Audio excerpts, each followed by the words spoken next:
My family uninvited me from Christmas at the $8,000 chalet I paid for, so I canceled it and watched their perfect holiday dreams collapse.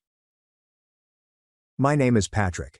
I'm 28, and my family's connection with me has always been complex. From the outside, we appear to be the picture-perfect suburban family. Dad, with his tidy business attire and know-it-all attitude.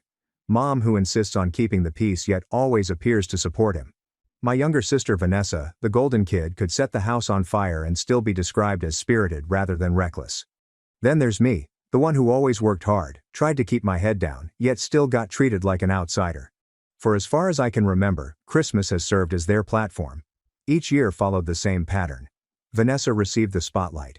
Dad delivered platitudes about family values, and Mom preoccupied herself with making everything appear ideal while ignoring the less-than-perfect comments hurled my way. I learned to deal with the passive-aggressive jabs, comparisons, and tiny reminders that I wasn't quite one of them as Vanessa was. However, over the last year, I began to suspect that something had changed. I had a solid job and a steady paycheck, and for once, I wanted to contribute to the holiday to make it feel like I wasn't simply a bystander in their world. That's how the chalet arrived. I found this lovely cabin-style chalet in the Highlands. Snow all around, a wood-burning fireplace, and large windows facing out into the slopes. It was the type of vacation destination that people put on postcards. I spent weeks looking for the appropriate spot, calculating my budget, and finally booking the entire place. $8,000 went quickly, but it was worthwhile because I hoped this year would be different. Maybe they'd realize how much I cared and wanted to be a bigger part of the family Christmas ritual. I also texted Dad the hotel confirmation so he could boast to his buddies. He didn't thank me. He just remarked, "Good. That's the least you could do." At the time I dismissed it. That was just Dad, never giving me credit and never saying no. However, when December approached, the fissures reappeared. Vanessa kept saying it was her chalet trip, as if I had planned it for her. She even mentioned it on social media, stating, "Can't wait for our family Christmas at the chalet Dad rented." That stings. I was not even mentioned. When I questioned her why she phrased it that way, she simply smiled and said, "Relax, Patrick. No one cares who booked it. It's all Dad's idea anyway." That should have been my first major clue. I still wanted to believe. I hoped that once we arrived, they might surprise me with some gratitude. Instead, everything came to a head on a typical Wednesday night in early December. I had swung by my folks' place after work to drop off some boxes of decorations I had bought up. They were sitting in the living room sipping wine as usual, and Vanessa was spread on the couch, discussing what outfits she would bring. I was about to add how I had stocked up on supplies for the chalet when Dad interrupted. "You're not invited to Christmas this year," he yelled, as if he were instructing me to take out the trash. I froze, the words barely registering at first. "What?" I said, wondering whether I had misheard. "You heard me," he replied bluntly, swirling his wine glass. "It's going to be a family-only Christmas. We don't need complications. You can do your own thing." I recall giggling under my breath, more out of surprise than amusement. "Is it just the family? I am literally your son." Vanessa sneered at me from the sofa. "Dad just means it's going to be less stressful without you. Don't make a scene, Patrick." And Mom, sweet, always neutral Mom, just gave me a pitying look, as if I were a stranger looking for a place to stay. "Maybe it's for the best, dear. We want peace this year." I can't put into words how I felt at the time. Yes, it hurts. Betrayal, of course. But largely it was this cold clarity, like if a curtain had fallen and I could finally see them for who they truly were.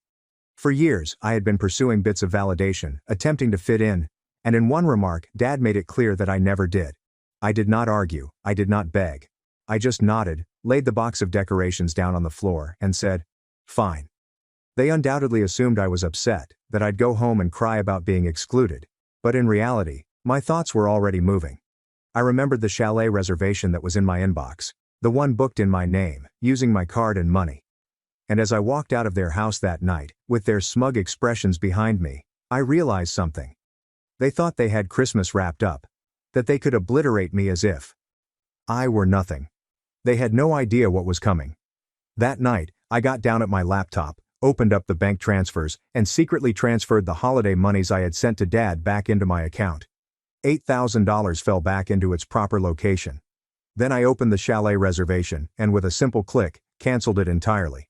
No penalty. It was still early enough. The best aspect was that the booking was in Dad's name on paper since I wanted him to feel involved. But the payments were mine, so when the cancellation went through, the credit was returned to me. I didn't tell them, of course. I went to bed with a peculiar calm, partly expecting a fallout. The next morning, my phone lit up like a Christmas tree. I had 31 missed calls, 12 voicemails, and one message that stopped me in my tracks. And that's when things really started to disintegrate. My father sent the message, which was short and to the point, as if he still had control of the situation. Call me back. Now. I didn't. I sat there with my coffee, reading through his prior voicemails, each of which was angrier than the last. First, there was confusion. Patrick, there's a mistake. The chalet reservation isn't showing up on my account. Call them and fix it. The tone switched to annoyance. This isn't funny. If you're pulling some stunt, you better undo it immediately. Finally, the inevitable wrath. You think this makes you clever? You've embarrassed me, Patrick. Do you understand that? Fix this. Now. He was shamed. That was what mattered most. Not the fact that his son was reportedly not invited to Christmas, not the sheer chutzpah of dumping me after I'd paid for everything. No, the main sin here was that his friends and extended family would soon learn that the big chalet trip was not going to happen. His pride had been harmed, and in his society, it was unforgivable. Vanessa began contacting me about midday. Her tone was harsher than Dad's, less furious and more entitled. Are you seriously doing this to us? You promised we'd have Christmas at the chalet. All my friends know about it, Patrick. I already told everyone. Do you even care what this does to me? I could almost hear her whimpering voice through the text. I didn't respond. Silence was more powerful than any words I could have typed back. That nightfall, however, the real games began. Mom arrived at my place unexpectedly, bearing a casserole, as she often did when she wanted to soften terrible news. She let herself in using the spare key I hadn't aware she still possessed. Patrick, she murmured with a studied, charming tone. I believe we got off to a bad start last night. You are aware of your father's harsh language at times. He didn't say you weren't welcome. It was simply tension talking. I stared at her, really curious. So now I'm invited? Her smile faded, but she continued. Certainly. But only if you resolve the chalet issue. Your father's reputation is at stake, and many are looking forward to this trip. It would mean so much to everyone if you just handled it quietly. The manipulation was so obvious that I almost laughed. It was not about me being included. It was about me cleaning up their messes. I inquired, and if I don't? She placed the casserole on my counter, folded her hands together as if praying, and groaned. Then I'm afraid you'll be making things very difficult for this family. Do you really want to ruin Christmas for your sister? It was back there. Vanessa prioritizes her happiness above all else. I remembered birthdays when Mom received extravagant gifts while I received utilitarian items such as socks or notebooks. I remembered when she crashed my car and my parents advised me not to be selfish because Vanessa had been through enough stress. The same trend was repeating. My sacrifice. Her spotlight. I did not give Mom the reaction she expected. I just remarked, "Thanks for the casserole," and accompanied her to the door. She stared at me with a sad little expression, as if I were the problem child throwing a tantrum, and said, "Your father is very disappointed in you." That night, Vanessa connected me to a new group chat she had formed. The name of it is Christmas at the Chalet Snowflake Christmas Tree. The irony almost killed me. She must not have understood I had canceled everything because her messages were full of gushing about ski suits, champagne, and Instagram photographs she'd take by the fireplace. Dad said, "I'll handle the wine. Don't worry." Mom responded emojis. It was as if they were attempting to make me disappear, despite the fact that I was the one who made it possible. Finally, Vanessa tagged me. "Patrick, could you please send the updated booking confirmation? Dad wants to ensure that the dinner reservations are set up." I glanced at the message for a long time, unsure what to do. Every instinct pushed me to tell the truth right then in the chat, to expose them as the greedy, entitled family they'd always been. But something inside me said it wasn't time. Not yet. Allow them to spin their dreams a little longer. Let them believe that everything was under control. The longer they dangled on the hook, the more satisfying it would be when reality finally snapped tight. The anxiety just increased from there. Over the next week, they began throwing signals to extended family members, boasting about the chalet trip and implying that Vanessa was somehow hosting it. One of my aunts even contacted me, perplexed, saying, "Your sister told me you're not coming this year. That can't be right, can it?" When I gently told her that Dad had uninvited me, she gasped and exclaimed, But you're the one who paid. Word spread. I could sense their immaculate little facade breaking around the edges. And with each crack, their texts became more frenzied and desperate. But nothing prepared me for the night Dad personally arrived at my apartment door. Not with rage this time, but with something far worse. False charm. He stood there in his pressed coat, holding a bottle of wine, as if we were longtime friends. "Patrick, son," he spoke smoothly. "We need to talk about this chalet situation. I know you're upset, but let's be adults. We can work something out." That's when I knew they weren't simply panicked. They were scheming. Dad did not go inside right away. He stayed at the doorway like a salesman who refuses to leave until you sign on the dotted line. He smiled. But it wasn't a warm one. It was the tight, calculating style that I had seen him use in business meetings when I was younger. The sort that said he was already planning 10 steps ahead, and I was just another pawn. "Can I come in?" he inquired finally. I hesitated, but curiosity got the best of me. I opened the door wider to let him enter. He placed the bottle of wine on my counter without asking, as if he owned the place. We sat across from one another, the stillness lengthening. Then he leaned forward, elbows on knees, and said, "Listen, about what I said the other night. Uninvited." That was harsh. I was frustrated. You know how things get. I did not respond. I just let him continue talking. He shifted in his seat. "Your sister's been under a lot of stress lately. Her job's shaky. She's worried about money, and this chalet trip, well, it's important for her. She wants to impress her friends, keep her reputation intact. You understand, don't you?" There it was, the speech I had been expecting. Vanessa's sentiments are once again the #1 priority. My role was to fix her life, to ensure she always looked wonderful while I remained unseen. Dad cleared his throat and leaned back. "So, here's what we'll do. You'll rebook the chalet, use your card again, I know you can afford it, and put it under my name so I can manage things properly. In exchange, we will discuss increasing your involvement in family decisions in the future, as you express a desire to participate. More involved, as if I hadn't been attempting to be a part of things all along, as if belonging to my own family was some sort of reward he could dangle in front of me, if only I paid the price." I held my voice steady. "So let me get this straight. You want me to rebook an $8,000 trip after you told me I wasn't invited, just so Vanessa doesn't get embarrassed?" His smile faltered for a fraction of a second before snapping back into place. "It's not about embarrassment. It's about family unity. You wouldn't want to be responsible for ruining Christmas, would you?" I nearly laughed. Family unity. The phrase seemed absurd coming from him. But I kept quiet, allowing the silence to grow heavier. Dad despised silence. He was continually rushing to fill it. And sure enough, he began talking again. But this time his tone was harsher. "If you refuse, Patrick, you are sending a clear message to your mother, sister, and everyone else that you do not care about them. And if that's the path you want to go..." He hesitated, his eyes narrowing. "Then don't expect us to be there for you when you need us." That was the betrayal, not the words. I had known deep down for years that they would never truly be there for me. It was the coldness behind them, the transactional manner he presented it. For him, family was not about love or fidelity. It was leverage. I swallowed hard and kept my emotions in check. "So you're threatening to cut me off unless I pay for everything again?" Dad leaned back and crossed his arms. "Not a threat, just reality. You're old enough to understand how the world works. Nothing's free." That word shattered something in me. I recalled all the times I'd gone out of my way to aid them. The loans I provided after Dad's investments failed. I spent my weekends mending stuff around their house. Vanessa was lauded for doing the bare minimum, and I had showed unending patience.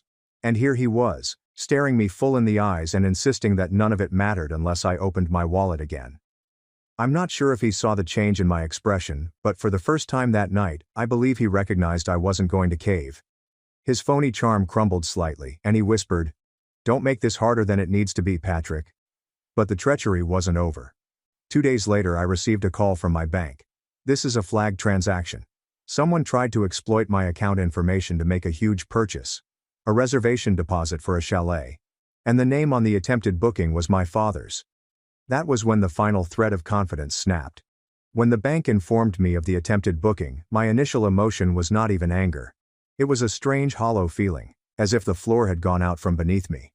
I anticipated Dad would try to manipulate me, but I didn't expect him to go so far as to attempt fraud with my personal information. The bank representative politely explained that the transaction was reported because the billing name did not match the account holder. Otherwise, it could have gone through. I thanked them, hung up and sat staring at my phone, stunned. My own father had attempted to steal from me. There was no longer even a slender thread of familial loyalty binding us together. For him, this was about survival. If he couldn't dominate me with words, he'd use money. That night, I did not sleep. I lay in bed, rehashing everything. Vanessa posted about her chalet. Mom arrives with her casserole and guilt trips. Dad's arrogant expression at my apartment. And now this. The betrayal was complex and weighty, and for the first time in my life, I discovered something that horrified and liberated me. I did not have a family. Not really. The following few days were tough. Vanessa went into overdrive on social media, portraying me as the monster. She made a vague remark about selfish people who ruin everything. Of course, all her pals expressed their sorrow. A cousin even texted me personally, asking, "Did you really cancel Christmas?" With that, the story transformed. I wasn't just left out anymore. I was painted as the bad person, the reason the family was breaking apart. Mom texted me message after message imploring me to simply fix this. She said things like, "Your father is under so much stress," and, "Vanessa's heartbroken. You know how important this is to her." She never asked how I was doing. She never once acknowledged what they had done to me. At work, I found it difficult to concentrate. I'd be sitting at my desk, spreadsheets open, but my mind would go back to Dad's expression when he said, "Nothing's free." The words resonated like a curse, reminding me that in his world, love came at a cost. My performance slipped. I stayed late to avoid returning home and being alone in the silence. And loneliness struck me hard. Christmas lights were erected throughout the city. Couples walked hand in hand through adorned streets. Kids rubbed their faces to the toy store glass. Everywhere I looked, people were immersed in warmth, laughing, and unity. And me. I had a one-bedroom apartment and a stack of unanswered texts that reminded me how unwelcome I was. I'll admit, there was one night when I nearly broke. I sat with my phone in hand, my thumb lingering over the call Dad button, hoping that if I just apologized and gave in, I'd be able to reunite with my family. But then I remembered the bank call, the fake booking, and the hollow in my chest that felt different. Resolve. That was the turning point. I started tiny. I gathered all of the documents I possessed, including emails showing the chalet was booked in my name, the cancellation reimbursement, and the bank's highlighted fraud notification. I backed up Vanessa's posts, her texts demanding that I solve things, and Dad's frightening voicemail. For the first time, I stopped reacting emotionally and began viewing the issue as a chess game. Every move they made, I countered. I did not inform them what I was doing. On the surface, I remained calm. I stopped answering calls, ignored the guilt-ridden texts, and let them think I was pouting in shame. Meanwhile, I was building something stronger, something they wouldn't expect. But before I could put my plan into action, they managed to push me lower. One evening, approximately a week before Christmas, I arrived home to find an envelope nailed to my door. The letter was typed, cold, and formal. It was from Dad, albeit signed. In it, Dad stated that I would no longer be welcome at family events unless I learnt to respect their sacrifices for me. He stated that Vanessa deserved the chalet since she had demonstrated her loyalty, but I had just caused friction and disgrace. And the final line, I'll never forget it. "Patrick, you're not needed in this family. Consider this a warning." I sat on the floor of my apartment, letter in hand, staring at the words until they became blurry. That was the bottom. The type of anguish that settles deep within your chest and refuses to move. But, even in that abyss, something within me altered again. The youngster who had always sought their praise had bent himself to fit their pattern. That boy was gone. What remained was quieter, crisper, and more intentional. I was not going to struggle for their affection anymore. I was going to make sure they knew how it felt to lose what they believed they controlled. And so, in the solitude of that vacant flat, I started to plot. Something inside me came into focus after receiving that letter. It seemed like I'd spent my entire life hoping for a nod of approval that would never come. I immediately realized I didn't need it anymore. Instead of crushing me, their words, "You are not needed in this family," provided me with an unusual sense of liberation. If I was not needed, I owed them nothing. And if I owed them nothing, I could finally begin life on my own terms. The first step was to cut off the lifelines that had been quietly draining. For years I'd been assisting in ways I never realized. When Vanessa overdrew her account, I surreptitiously transferred her money. When Dad's investments plummeted, I'd cover a few bills. I'd often chip in for minor expenses like food, gas, and utilities. It was a habit created out of remorse and a desire to establish my belonging. But not anymore. I shut everything down. I changed my internet banking passwords, deactivated Mom's emergency credit card, and even diverted my mail to prevent snooping. It was like turning off a series of leaking faucets that had been running for years. Then I turned inward at work. Instead of dragging my feet, I began arriving early, putting in effort, and volunteering for projects I used to avoid. I believe part of me needed to immerse myself in something useful. But another part of me realized that every hour I spent on myself was one step closer to being free of their shadow. My supervisor noticed within a few weeks. By the new year, I was sitting in a meeting and hearing the terms promotion and salary increase. For the first time, I had a sense of momentum. My bank account has grown. I didn't spend my evenings going through their seductive texts. I removed them all. Instead, I started going to the gym after work, which I had put off for years. The weights, the perspiration, and the slow but steady progress. It all became a ritual. My body grew stronger, and my confidence improved.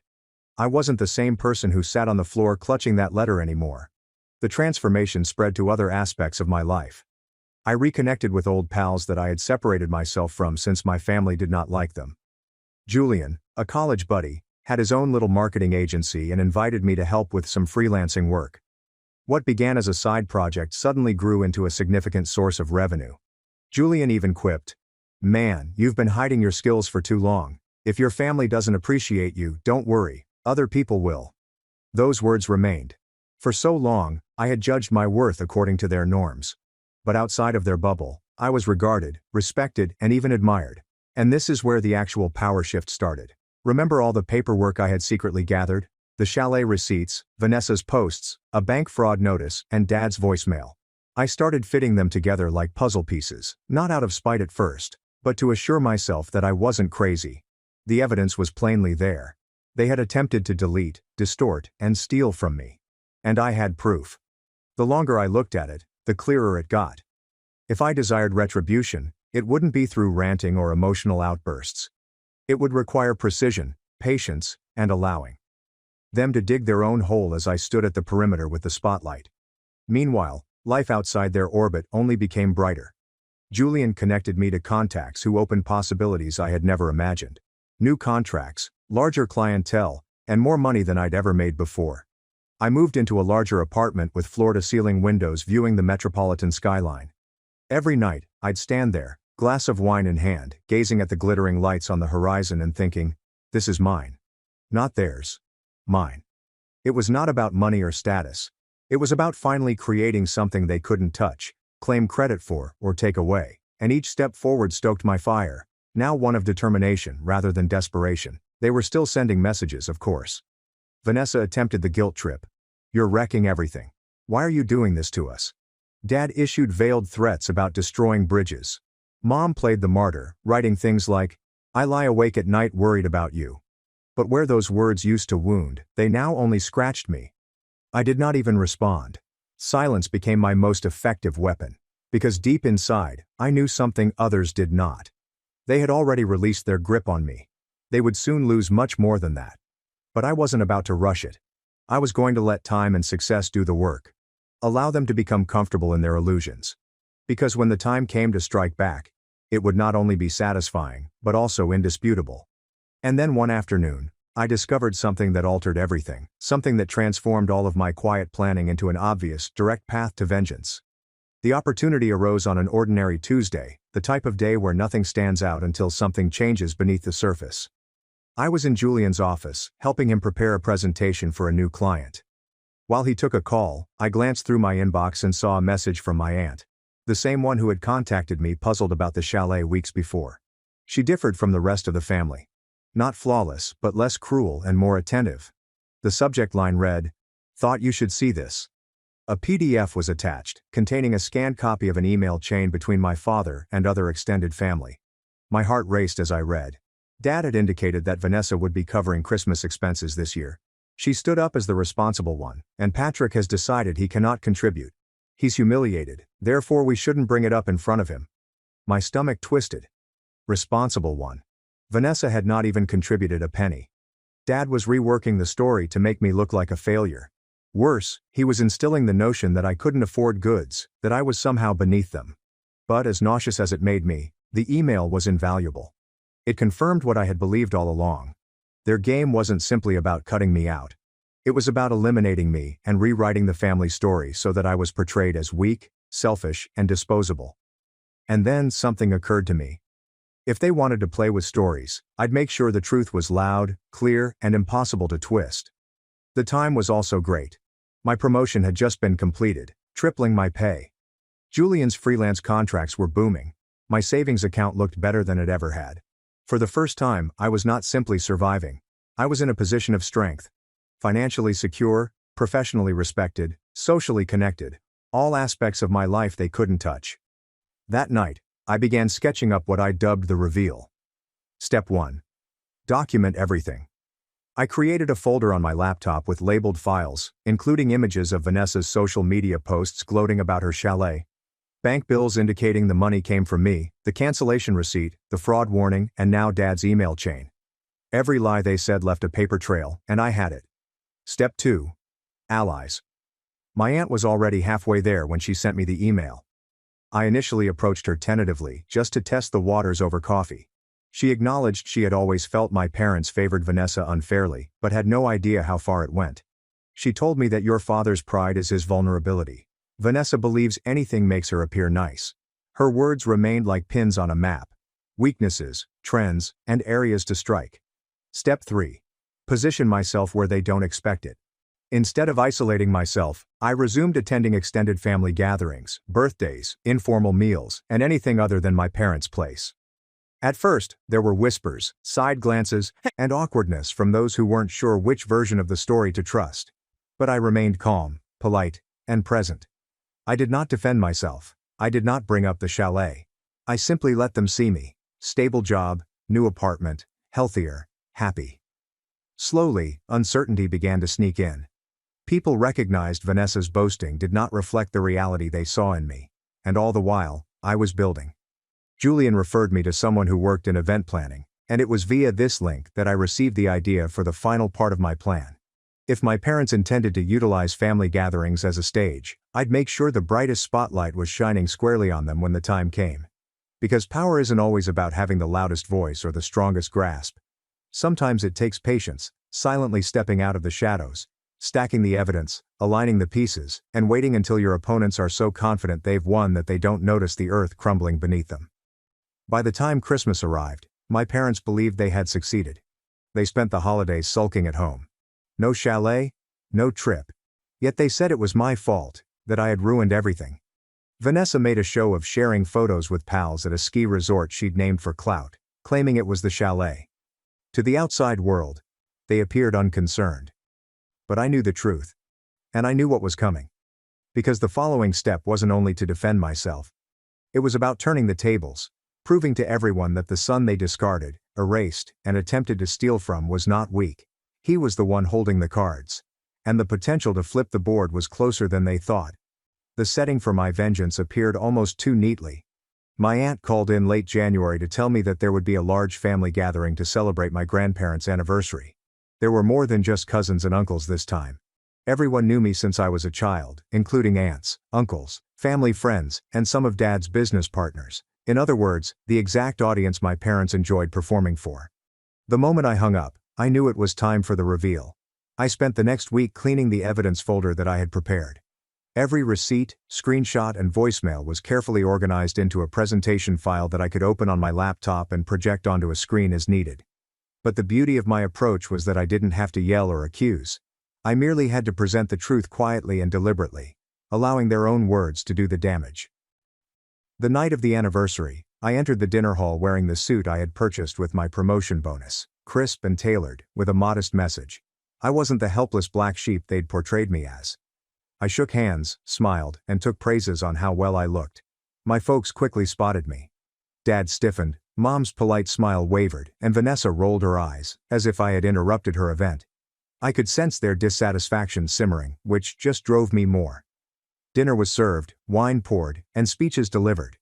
Then followed the informal discussions around the tables. I waited until Vanessa brought up the chalet, because she couldn't resist. She laughed loudly, telling a cousin. It was such a disaster because Patrick bailed at the last minute. Honestly, Dad and I had to scramble to make Christmas decent, but you know, some people just can't handle responsibility. Her words were bait, and I took them. I laid down my drink calmly and replied. That's interesting, Vanessa. Because from where I sit, it looked a little different. The table fell silent. Dad quickly interjected, his voice calm but strained. Let's not air family drama here. Tonight's about your grandparents. It made me laugh. I agree. It's about family, which is why it might be nice for everyone to know the full story since you've already started it, Vanessa. I removed my laptop from my bag. I hadn't intended to make it theatrical, but sometimes the circumstance demands it. I asked my cousin to assist me switch inputs on a projector that had been set up for a slideshow of old images. Within seconds, my screen illuminated the wall, and I showed them. First, I received a chalet confirmation email with my name and money clearly displayed. Gasps were heard around the room. The cancellation notification with the reimbursement information was then returned to me. Vanessa's posts bragging about her chalet were followed by Dad's email chain alleging Vanessa had paid for everything. Finally, the bank issued a flagged fraud alert with his name on it. I did not raise my voice once, I did not accuse or dramatize, I simply stated, this is what happened, I paid for the chalet, they told me I wasn't invited, and when I cancelled it, they attempted to use my account information without my permission. The silence that followed was oppressive, you could hear forks clinking against plates. My parents' faces were pallid and frozen. Vanessa spewed something about me distorting things, but the proof was right there, incontrovertible. Then came the murmurs. My aunt shook her head as my uncle mumbled, I knew something was off. Even one of Dad's business acquaintances leaned back and whispered, unbelievable. For once, I wasn't the outsider, I was not the one being sacked. Everyone in the room knew I was telling the truth. Dad attempted to salvage it. He rose up, glass in hand, and said, let's not overreact. It was a misunderstanding. But I stopped him off, remaining cool. A misunderstanding is forgetting to invite someone. This was deliberate, and I think everyone here deserves to know what family values mean to you. The word values hovered in the air like a blade. Mom eventually broke down, whispering, Patrick, please stop. But it was too late. The damage was done. Their carefully designed facade had shattered in front of the very individuals they wished to impress. I didn't stay very long after that. I did not need to. As I left the dining hall, I could still hear the comments and inquiries directed at them. For the first time in my life, the weight was lifted off of me. It was on them. And the joy of walking out into the chilly night air with my head held high was unlike anything I had ever experienced. But the fallout was only beginning. The consequences were immediate. And for once, I did not have to move a finger. My phone was constantly buzzing the morning after the anniversary gathering. Not from my parents. They remained mute. But from cousins, uncles, and even family acquaintances who had been present. The messages had the same tone, disbelief, sympathy, and quiet confirmation. I can't believe they treated you like that. You were correct to show everyone. You are invited to spend the holidays with us instead. Word spread immediately. My parents' reputation, which they guarded so carefully, was in shambles. Dad's colleagues who had attended the banquet stopped returning his calls. A business contact of his, who had overheard the entire chalet disaster, quit a collaboration over worries about ethics. For a man who lived by appearances, it was like seeing his empire disintegrate. Vanessa attempted damage management on social media by posting cryptic claims about poisonous siblings and jealousy, but no one bought it. Screenshots of her original gloating posts had already spread across the family. Every attempt she made to portray herself as a victim simply pushed her deeper. Friends that she had worked so hard to impress unfollowed her. Her small circle of admirers shrank suddenly. And Mom retreated totally. For years she was the peacemaker, smoothing over Dad's rants and Vanessa's entitlement. But after that night, no one was listening to her, let's just move on comments. People interpreted her silence as complicity. I remained quiet. I didn't have to brag. I did not need to say anything. Silence, which I had once despised, had become my most effective weapon. Weeks passed and the distance increased. No more calls, guilt trips, or letters nailed to my door. It was as if they recognized they had no more leverage. And the best part? I didn't miss them. For the first time in my life, I felt light. I had a job, friends, and was becoming more independent. I had peace. Then, one afternoon in March, I saw my aunt again in a cafe. She informed me that Dad tried to throw a dinner to clear the air, but few people turned up. The family was no longer interested in playing along with his vision of reality. "You don't realize it yet," she explained, smiling. "But you won. Not just against them, but against the hold they had on you." That night, I went home, stood by my apartment's window, and looked out at the city lights. For years I'd begged to sit at their table, bent myself to suit their shape, and carried the weight of their approbation like a burden I couldn't bear. But I didn't need it anymore. I had created something stronger that they couldn't change or take away. Their chalet vacation had failed. Their reputation had crumbled. Their grip on me was gone. As I moved away from the glass, a smile pulled on my lips. Because in reality, they had not barred me from attending Christmas. I had denied them entry into my home. Uncle tried to buy my daughter's Taylor Swift ticket for $3,000, but when she refused, he slapped her in front of everyone and destroyed our family. Hello everyone. My name is Adrian, and I am 45 years old. I am a sales director for an insurance business in Chicago. This job does not make me wealthy, but it does provide a stable income for me and my family. My wife Lily works as an accountant at a used car dealership near our home. She's an amazing woman who can manage her work and care for her family. We've been married for 20 years, and I still consider myself lucky to have her by my side every day. We reside in a 3-bedroom home in the Chicago suburbs with our lovely 19-year-old daughter. Her name is Sophia, and she means everything to both Lily and me. We have had many joyful and amazing memories over the last 20 years. Sophia's always been a brilliant, nice and well-behaved child. She's done well in school and has never given us reason to be concerned about her studies. Sophia is unique in that she has a strong passion for music, particularly Taylor Swift. Her bedroom is decorated with posters of her idols, and whenever a new song is released, she is the first to listen and share it with us. I recall nights when the entire family would gather in the living room and Sophia would perform her favorite songs for us. Her bright, pleasant voice always made our home seem comfortable. Most people would assume our family is quiet and happy based on our current circumstances. But they don't realize that this tranquility came at a cost. We had to cut relations with our relatives after they harmed our daughter around Christmas 3 years ago. The story I'm telling you today took place during Christmas 2022. Sophia was only 16 at the time, and I'll never forget what transpired. Initially, Lily and I wanted to hold a small, intimate celebration at our home. We were planning to invite a few close neighbors around for dinner. That's how we did it every year, simple, warm, and devoid of unneeded drama.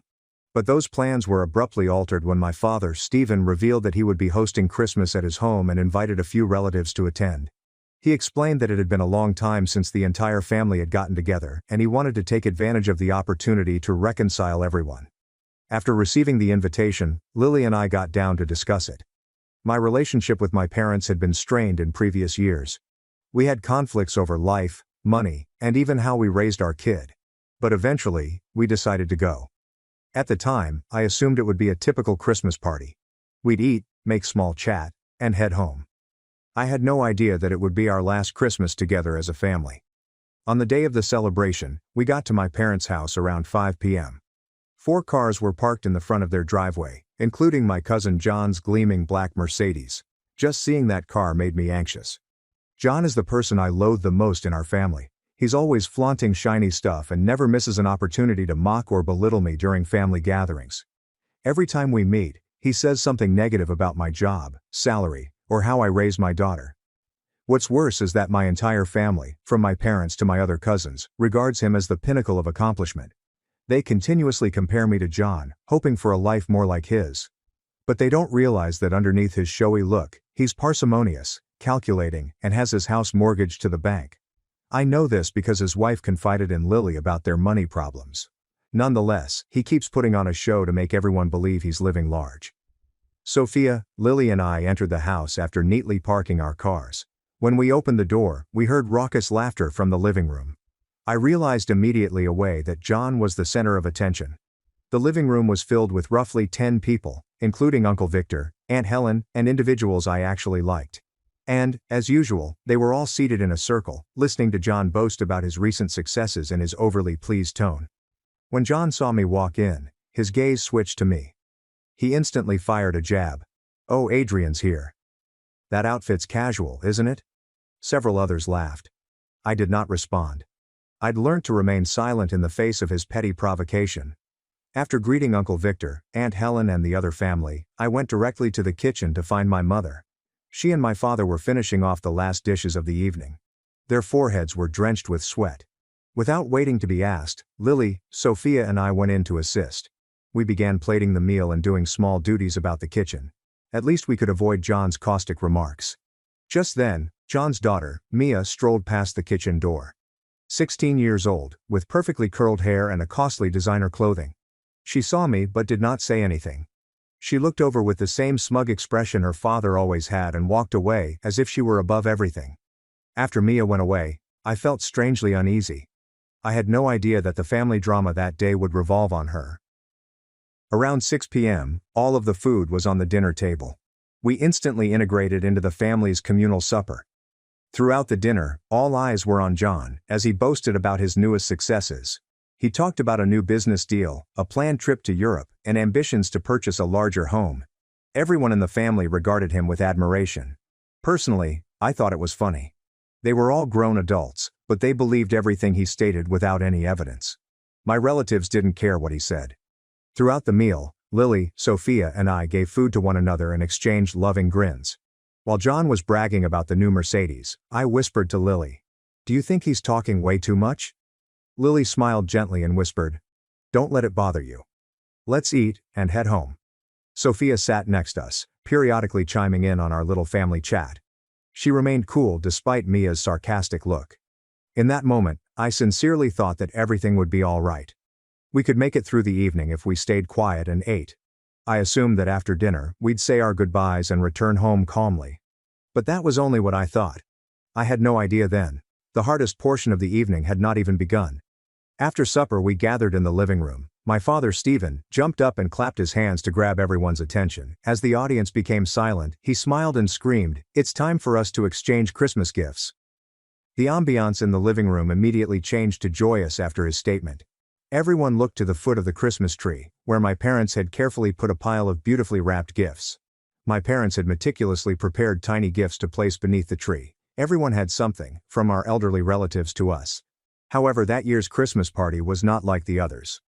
Before anybody began opening gifts, my father stood in the midst of the living room and yelled, "This Christmas is a little more special because Sophia and Mia will be getting something extra." The room filled with chatter. I could see Sophia and Mia's excitement when they learned there would be unique gifts. Mom, Paula, emerged from the bedroom with 2 identical gift boxes and set them on the coffee table. Both were wrapped with red paper and exquisite gold ribbons. Looking at the matched boxes, I couldn't help but wonder what my parents had stored within. Sophia gave them an inquisitive look, but Mia appeared to be more excited. My mother smiled and said to the 2 girls, "You can come up and pick your gift. Each of you gets to choose 1 box." As she finished speaking, I noticed an odd glimmer in Mia's eyes. She seemed excited to discover what was within those boxes. Sophia, on the other hand, remained seated and patiently waited to see what would happen next. We had always encouraged her to be respectful and allow others to go first. The living room was full of enthusiasm and curiosity. Everyone wanted to see what special gifts my parents had planned for the 2 girls. At the time, I felt my parents were attentive, that they had put actual effort into arranging something wonderful. I had no idea those exceptional gifts would start a family crisis that I would never forget. When the 2 gift boxes were placed on the table, Mia rose up and moved ahead of Sophia. As she walked, she firmly stated, "I'm picking first." Mia had already reached the boxes before any of us or Sophia could respond. She lifted them up one by one, gave them a tiny shake, and then laid them back down to feel their weight. After over a minute of deliberation, Mia picked one of the boxes and declared, "I'll take this one. It's heavier, so it must have something good inside." She took the package and went back to her seat next to John. Sophia pondered briefly before standing up and taking the last box. She smiled nicely at my parents before returning to her seat. With the entire room watching, both girls began opening their presents. When Mia discovered what was inside, she exclaimed, "Wow, the newest AirPods Pro." She instantly turned to my parents and said, "I like this gift." I noted that she never thanked my parents who had purchased the gift for her. I expected them to be offended by her lack of manners, but instead they simply smiled and said, "As long as you like it." Then it was Sophia's turn. When she opened the box, she discovered a nicely packed envelope. Mia couldn't help but snipe, Don't tell me your gift is a grocery store discount coupon. Some people giggled at her remark, and I could feel my fury rising. Sophia, still calm, opened the envelope. The inside contained a nicely folded piece of paper. After attentively reading it, she yelled, "Oh my God! Taylor Swift's tour tickets!" She instantly came to my parents, flung her arms around them and said, "Thank you so much for this surprise, Grandpa and Grandma." That's when I realized how much she adored Taylor Swift. She'd always wanted to attend a performance, but the tickets were too expensive and difficult to obtain, so we couldn't buy her one. Sophia, after hugging her grandparents, inquired as to how they obtained the tickets. My parents responded by sharing the story. A week before, they won the ticket in a lucky draw at the bank where they keep their savings. They didn't take it seriously at first. They weren't music aficionados and didn't know who Taylor Swift was.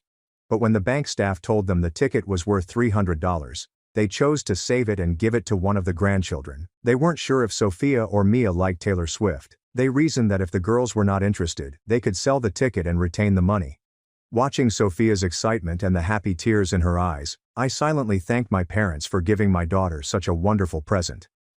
After thanking her grandparents, Sophia returned to her seat next to Lily. She was still holding the ticket in her palm, her eyes slightly red from tears of joy. Mia approached her with a determined expression in her eyes. Just as she sat down, Mia demanded, "Give me the ticket." Sophia looked up at her, surprised, and gently replied, "No, you already got your gift." Unwilling to accept that answer, Mia continued, "I'll trade you. You take my gift. I should be the one going to the concert." Hearing his daughter, John saw a growing tension between the two females. He stood up and attempted to calm Mia down with a promise. "Don't worry, sweetie. I'll get you a ticket. There's no need to fight with Sophia." But Mia instantly shook her head and reminded him, "Dad, the ticket sold out 4 months ago. I already checked." That changed everything. John's face shifted. His eyes became serious as he turned to face Sophia with a cunning attitude. My parents became concerned as the conflict between the sisters escalated, not wanting John and Mia to be sad. My father stepped in and said, "Sophia, could you please give the ticket to Mia? You can take Mia's AirPods." My mother agreed, saying, "Yes, sweetie, be a good girl and let Mia have it." Hearing my parents' obvious preference, I couldn't stay mute any longer. I firmly said, "Mia made her choice, she must accept the gift she chose."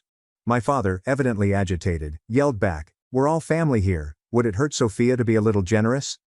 This pushed me over the edge. Sophia was their grandchild, yet they didn't stand up for her. Instead, they were supporting Mia to keep John pleased. Unable to bear the injustice they were inflicting on my daughter, I turned to Lily and Sophia and said, "Let's go." With that, the three of us stood up and started leaving the living room. Suddenly the room became silent and tight. Everyone looked at us in disbelief. Uncle Victor and Aunt Helen were perplexed, unsure of what had transpired. John stood there with a sour grimace on his face, while Mia grasped her AirPods and gazed wistfully at the concert ticket that Sophia still had. At that point, I assumed we'd leave the house quietly and the narrative would end there. But I was mistaken. As we approached the door, John abruptly stood up. When he saw we were going, he dashed towards Sophia and blocked her path. With his typical confidence, he informed her, "Sell me the ticket. I'll pay you $300 for it." His offer struck me like a punch. I was filled with rage right away. He was attempting to use money to bargain with my daughter, as if Sophia were just another child who could be bought. That move was like pouring gasoline on a fire that was already raging inside me. Sophia firmly shook her head and answered, "I won't sell the ticket. It's my gift." Before she could finish, John made another, more pushy offer. "How about $600? Sophia grabbed the ticket tighter and shook her head calmly and unwaveringly. In that moment, I was overwhelmed with pride in her strength. After being rejected by a 16-year-old, John raised the stakes. He increased his voice. "What about $1,500? Seeing how far he was pushing and putting pressure on my daughter, I couldn't keep quiet any longer. I yelled, "That's enough, John." He turned to face me, his eyes brimming with rage, and yelled, "Shut up, Adrian, I'm teaching your daughter the value of money." That phrase enraged me beyond belief. He then turned to Sophia, threateningly, and asked, $3,000, Sophia, what do you say?" The room became strangely silent. Everyone stared at Sophia, waiting for her reaction. She felt profoundly degraded. Instead of fear or hesitancy, she locked eyes with John, firm and unflinching. Then she said in a calm, confident voice, Even if you offered me $1 million, I would not sell this ticket." A harsh dry sound echoed around the room as soon as she finished speaking. Right after that, John exclaimed, "Don't you dare talk to me like that." That's when I understood he'd hit Sophia. He struck her simply because she refused to sell him the ticket. In that moment, regret washed over me. Regret ever agreeing to attend this Christmas party. The moment I watched John slap Sophia, wrath exploded within me. I charged toward him and kicked him to the ground. I did not stop there. I pinned him down and repeatedly punched his face. The living room erupted into commotion. People screamed in disbelief, and panic permeated the atmosphere. Uncle Victor, scared by the situation, said, "Adrian, stop it." Aunt Helen then shrieked, "Someone call the police." Just as I was about to deliver another punch, Lily and my father ran over and dragged me off John. Even after they dragged me away, I was still trembling with rage. Then, red-faced, my father roared at me, "What the hell are you doing, Adrian? This is my house. Don't make me lose face." That sentence struck me hard.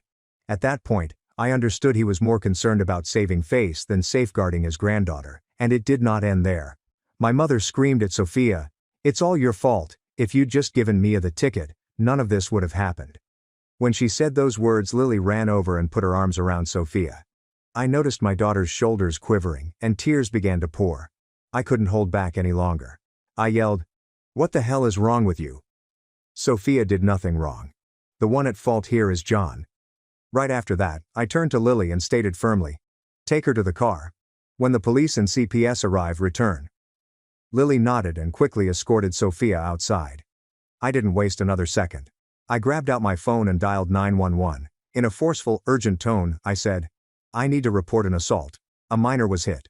I'm requesting police and CPS at this address immediately." The 911 operator said, "We have officers patrolling nearby, and they'll be there in about 5 minutes." I thanked them and disconnected up. My mother shrieked in horror as the phone call ended. "You called the police?" While she yelled, John gently rose up, wiping the blood from his mouth. He produced a smug, twisted grin and said, "Let him call. He hit me more. He'll be the one in trouble." Hearing his threat, I locked eyes with him and answered, "Don't forget you hit a minor. I think you'd better sell your house to pay off the bank and cover damages for my daughter." When John mentioned selling his house, a few relatives looked at him, surprised. That was when I resolved to reveal the truth. Calm yet controlling, I informed everyone that John owed approximately $400,000 to the bank. His wife had already separated from him, and I was the one who gave her $5,000 to start a new life. When I mentioned it, John's face turned pale. Mia, sitting calmly in the corner with her typical arrogant grin, lost control and shouted, "Everybody shut up." The room plunged into a strange, heavy silence. Everyone glanced at each other, surprised and speechless. Police sirens echoed from the street outside, exactly 5 minutes after I placed the call. The tension in the living room suddenly increased. Everyone froze and glanced towards the window. When 2 police officers came inside the house, I reported everything. I stated from the start how John attempted to buy the concert ticket from Sophia. She refused, and he ended up striking her in front of everyone. The first cop, a man in his 40s, took thorough notes while I spoke. After hearing the entire account, he stated that they needed to speak with the child who had been abused to document his injuries. I stepped outside and summoned Lily and Sophia back to the living room. When Sophia arrived, both officers noted the distinct imprint of a hand on her left cheek and crusted blood at the corner of her mouth. The injuries were visible and indisputable. The second officer, a young lady, promptly took out her camera and snapped comprehensive shots of Sophia's injuries from all angles. She also requested Sophia to open her mouth so she could picture the interior of the wound. While the officers were collecting evidence, I spotted John sitting quietly in a corner of the room. His pompous expression was gone. The blood on his lip had dried, and the bruises under his eye from my fists were becoming darker. My parents, seeing how terrible the issue had become, began to panic. Instead of admitting the reality, they doubled down on supporting John. My father approached the officers and began spinning a different story. He said that I attacked John initially for no reason. According to him, Sophia then came in to assist me, and John only acted in self-defense after being attacked by a child. My mother chimed in, stating that Sophia had been provoking John all night. She clarified, "Sophia intentionally hurt Mia's feelings by refusing to share the concert ticket." Listening to their blatant and disgusting falsehoods sent a flood of wrath through me. I couldn't believe my parents were blatantly lying to the cops to protect John. The male officer recorded their claims, but I could see by his expression that he didn't believe it. The story did not make sense, especially given the evident injuries on Sophia's face. Fortunately, their lies were exposed. Uncle Victor, who had been silent for most of the evening, suddenly moved forward and spoke something. He informed the authorities that he had a videotape of the entire episode. He added that when he witnessed John negotiating with Sophia in an over-the-top manner, he took out his phone to video it, believing it would be simply another odd family moment. He never anticipated it to escalate to John slapping her. The female officer instantly requested to see the footage. Uncle Victor opened his phone and showed them a 2-minute video. In the video, John attempts to put financial pressure on Sophia. Sophia is keeping her ground as John viciously slaps her in the face. The officers attentively watched the entire video before asking Uncle Victor to email the file to their phones as evidence. This video utterly demolished my parents' phony narrative. After reviewing the camera evidence, the male officer informed my parents that their comments did not correspond to the facts. He warned them that giving the police incorrect information could be deemed obstruction of justice. My parents fell completely silent. There was nothing they could say to refute what had just been displayed in the video. Every detail was caught plainly and undeniably. When I glanced at my parents, I felt a strange, hollow grief. That was when I knew I'd lost both my father and mother. They'd made their choice. They defended the man who slapped my daughter rather than protecting their granddaughter. They were even willing to lie to the police to conceal John's conduct. Aunt Helen and a few other family eventually spoke up too. They affirmed that they saw the entire situation and that Sophia did nothing wrong. They said that she wanted to protect her grandparents' gift. Meanwhile, John remained seated and quiet, evidently aware of the weight of the evidence against him. With the footage released, there was no defense. No way to distort the tale. Mia sat next to him, pale and scared. She had just realized her father had done something wrong. Tears ran down her cheeks. Not from sadness, but from fear of what was to come. The entire room fell into a deep, oppressive quiet. At that time, everyone felt it. Things had gone too far. The harm had been done, and severe consequences were now unavoidable. A family was ripped apart over a concert ticket and one man's unrestrained pride. 20 minutes after the cops arrived, another automobile came up outside the house while they were still taking statements. CPS, Child Protective Services, responded to my earlier request. Carol Thompson, a veteran CPS case worker, entered the living room with a solemn attitude. She carried a bag with basic medical supplies and a professional-grade camera.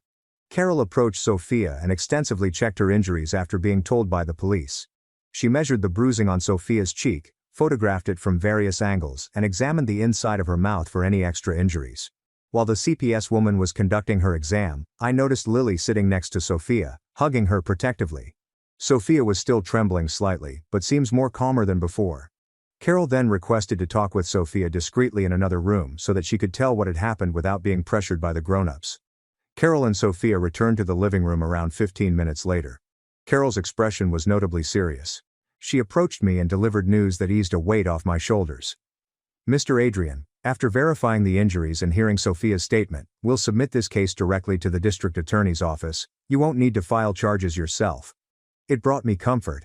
That meant the legal system would take over from here, and Sophia would be protected without having to go through a lengthy and unpleasant court process. Carol went on to explain that the incident was rated as severe since it involved violence against a youngster.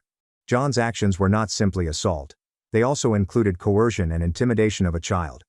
As the CPS worker completed her duties, I sensed a shift in the room. My parents sat quietly, their expressions laden with dread.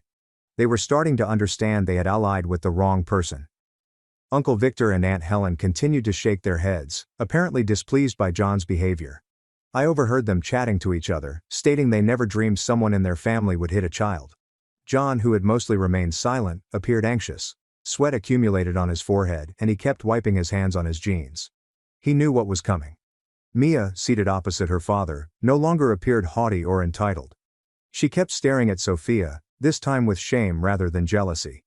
Maybe she realized that no concert ticket was worth the misery and pandemonium. The male officer then stated that they would take John into custody for formal questioning and processing.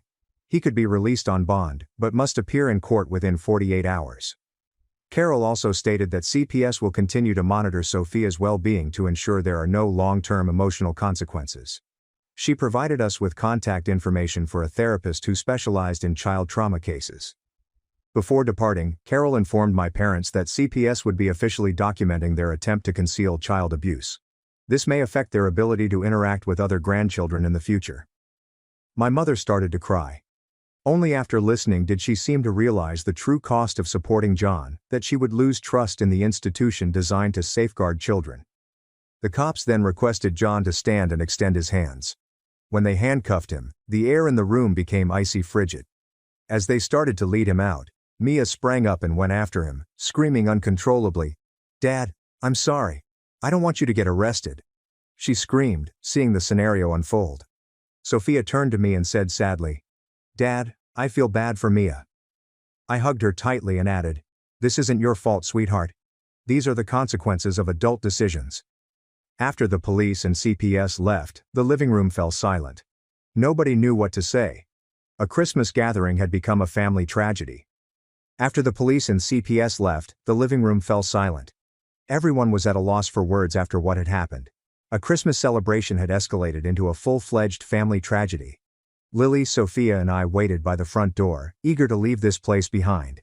We had packed our belongings and were ready to return home after a night of nightmares. Sophia abruptly paused. She scanned the living room, her gaze moving over everyone in the room. Then, gradually, she moved into the heart of it all. Everyone focused their gaze on her. Sophia stood straight, her expression calm and determined despite her uncertainty about what she was about to undertake. Not like a 16-year-old girl, but like someone much older. She had the Taylor Swift concert ticket in her palm, the catalyst for everything that had gone wrong tonight. The speaker said clearly and steadily, "This ticket isn't just for a concert. It was my dream. A gift from my grandparents that meant a lot to me. But now." She paused for a time, meeting eyes with the people surrounding her. She went on. "I've realized that some things are more important than dreams, like dignity and respect. No one has the right to use money to bribe or threaten someone else." Following her statements, she hoisted the ticket for everyone to see. And then, to everyone's surprise, Sophia began tearing it apart. The sound of paper ripping reverberated around the silent room. Everyone responded differently to what they saw. Mia dropped her jaw in surprise. She needed that ticket so badly that she was willing to do everything for it. Sophia was damaging it right in front of her. My parents were startled when they stared at Sophia. They felt a shift in their emotions as they realized they had made a grave mistake by failing to protect their granddaughter. Uncle Victor and Aunt Helen nodded silently in admiration. They were pleased of Sophia's courage and maturity. As for me, I was filled with pride. At that point, I recognized my daughter not as a child, but as a young woman of courage and character, someone who knew how to stand up for what was right. Sophia ripped up the ticket and let the pieces fall to the floor softly. She looked around the room one more time and said, "I hope everyone here learns something from today. Nothing is more valuable than dignity and respect." At that point, Lily went forward and threw her arms around Sophia, tears flowing down her cheek. She muttered, "I'm so proud of you." I joined them and drew them into an embrace. At that moment, our small family felt stronger and more unified than ever. Sophia's actions sparked something in everyone in the room. They came to realize that financial possessions are meaningless in comparison to qualities such as self-esteem, mutual respect and family love. Following that defining moment, we left the house in silence. No one said anything, but everyone knew their lives had altered forever on that Christmas night. The criminal trial at the county courts began 2 weeks after the incident at my parents' residence. The case was deemed serious enough to warrant expedited proceedings, sending a message to the community about the significance of addressing domestic violence and protecting children. That morning, Lily, Sophia and I arrived early at the courts. Sophia maintained her composure despite her young age. She understood that testifying was required to ensure justice was served. Our attorney, Mr. Michael Torres, had thoroughly prepared for the trial. Judge Patricia Henderson, a severe yet fair woman in her early 50s, ruled over the case. The prosecutor ran the courtroom with professionalism and clarity, presenting evidence in a systematic manner. The first was the video Uncle Victor had made, which plainly showed John threatening Sophia with money before slapping her. The video was shown in court, and several in the audience shook their heads in disbelief. The authorities then took images of Sophia's injuries, which included the clear imprint of a hand on her cheek and a wound inside her lips. The visuals were undeniable. Witness testimony followed. Uncle Victor provided an honest account of what he had witnessed. Aunt Helen and other family confirmed that Sophia had done nothing wrong, and that John's actions were unjustified. However, the report from CPS officer Carol Thompson added significant weight to the case. She emphasized that John's actions had not only caused physical pain, but also posed a long-term psychological risk to Sophia. John's lawyer attempted to explain that he was provoked and reacted out of a temporary lack of control, but he was unable to produce compelling evidence to back this claim. Then Sophia was called to the stand. She answered each question gently and truthfully. When asked how she felt, she replied, "I just wanted to keep the gift my grandparents gave me. I don't understand why Uncle John got so angry that he hit me." Her candid statements moved many in the courtroom, including the judge. John also took the stand. He said that he merely wanted to buy the ticket and had no intention of hurting Sophia. But when asked why he smacked a 16-year-old girl, he couldn't provide a reasonable explanation. Judge Henderson carefully scrutinized all of the evidence and testimony, particularly the video, which made it hard to deny John's violent behavior. After a brief contemplation, she delivered her decision. John was sentenced to 2 years in prison for assaulting and intimidating children. In addition, he was sentenced to pay Sophia $10,000 in damages, which included emotional anguish compensation. John's face turned pale as he heard the verdict and collapsed into his chair. His attorney went down to murmur something, but it was evident that there was little chance of an appeal. Judge Henderson went further. "This case is a reminder that children must be protected from all forms of violence. There is no excuse ever for an adult to strike a child under any circumstance." She also commented on my conduct, particularly my physical reprisal against John. After assessing the evidence and taking into account the context, she was lenient. The judge acknowledged that I behaved instinctively to protect my daughter from assault. While vigilante justice is not permitted by law, a father's emotional response in such a situation is reasonable. In the end, I got an official warning for the assault. Judge Henderson emphasized that I should use legal procedures rather than violence to resolve issues. She also expressed hope that I would learn from this experience. Although my goals were apparent, she underlined the importance of trusting the legal system. I took the warning sincerely and thanked the court for its impartiality. Deep down, I knew I'd done the right thing by protecting Sophia, even if there were consequences. What really important was that justice was served and my kid was protected. Following the trial, news sources reported the footage of John slapping Sophia, along with the verdict, which soon went popular on social media. The narrative served as a striking reminder of how important it is to safeguard children and refuse to tolerate domestic abuse. Thousands of people responded, complimenting Sophia's bravery and emotional maturity. Many people supported me as a father who aggressively defends his daughter. For our family, the trial provided both justice and closure. It signified the conclusion of a hard period in our lives. We could now move forward with confidence that the system had protected those who needed it the most. Following the trial, I resolved to do something special for Sophia. Even though she had bravely torn up her Taylor Swift concert ticket, I knew she still wanted to attend the show. Getting a ticket to the Eras tour at that moment seemed nearly impossible. They'd sold out months before, and resale rates had risen to $2,000 or $3,000 for a good seat. But I did not give up. I began questioning everyone: friends, co-workers, and strangers in online communities. I advertised on Facebook, LinkedIn, and even Twitter, trying to locate someone with an extra ticket. Finding a ticket became my preoccupation. Every day after work, I spent hours searching ticket sites, forums, and messaging anyone with a lead. Lily would gently remind me on occasion that Sophia had decided not to attend the concert because she did not want me to tire myself. But I couldn't let go. It wasn't just about the concert anymore. It was about showing my kid that doing the right thing, even when it is difficult, does not go unrewarded. After 2 weeks of seeking, we were finally blessed with good fortune. Jack Morrison, a younger co-worker at my company, learned about our dilemma from the trial's coverage in the news.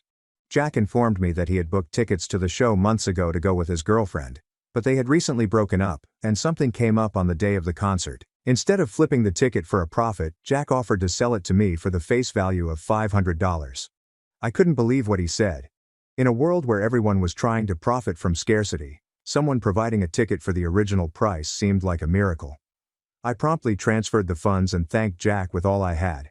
He simply smiled and expressed his admiration for Sophia's handling of everything that had happened. Sophia was doing her schoolwork in her room that evening when I summoned her to the living room. She looked curious, unsure of what was going to happen. I handed her the ticket and explained that it was a reward for being strong, brave, and true to herself, rather than for being a victim. I also expressed my regret that she had to endure what transpired that Christmas night. When she saw the ticket, she wrapped her arms around me, saying she knew I'd done everything I could to protect her. Tears streamed down her cheeks, but they were pure joy this time.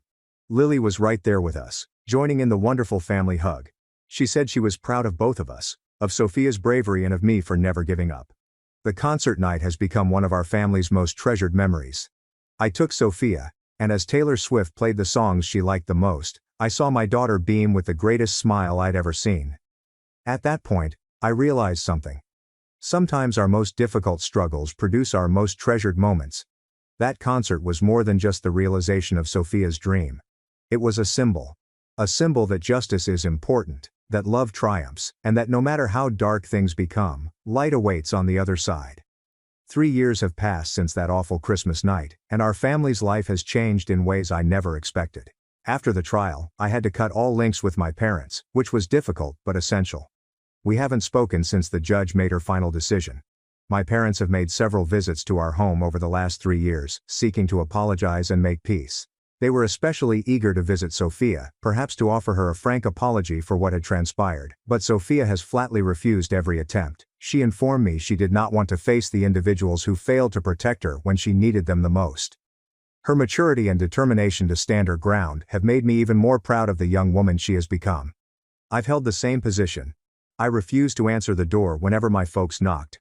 I've discovered that sometimes love entails knowing when to say no and establishing clear limits. John's life completely collapsed following the trial. He was released after completing 18 months of his term for good behavior, but the ramifications of his crimes have remained with him ever since. To pay for the court-ordered damages and legal fees, John had to sell his mortgaged home to pay off his obligation. He currently lives in a modest apartment and works for poor wages. His reputation in the business world is ruined. Mia, John's kid, lives with her mother in another state.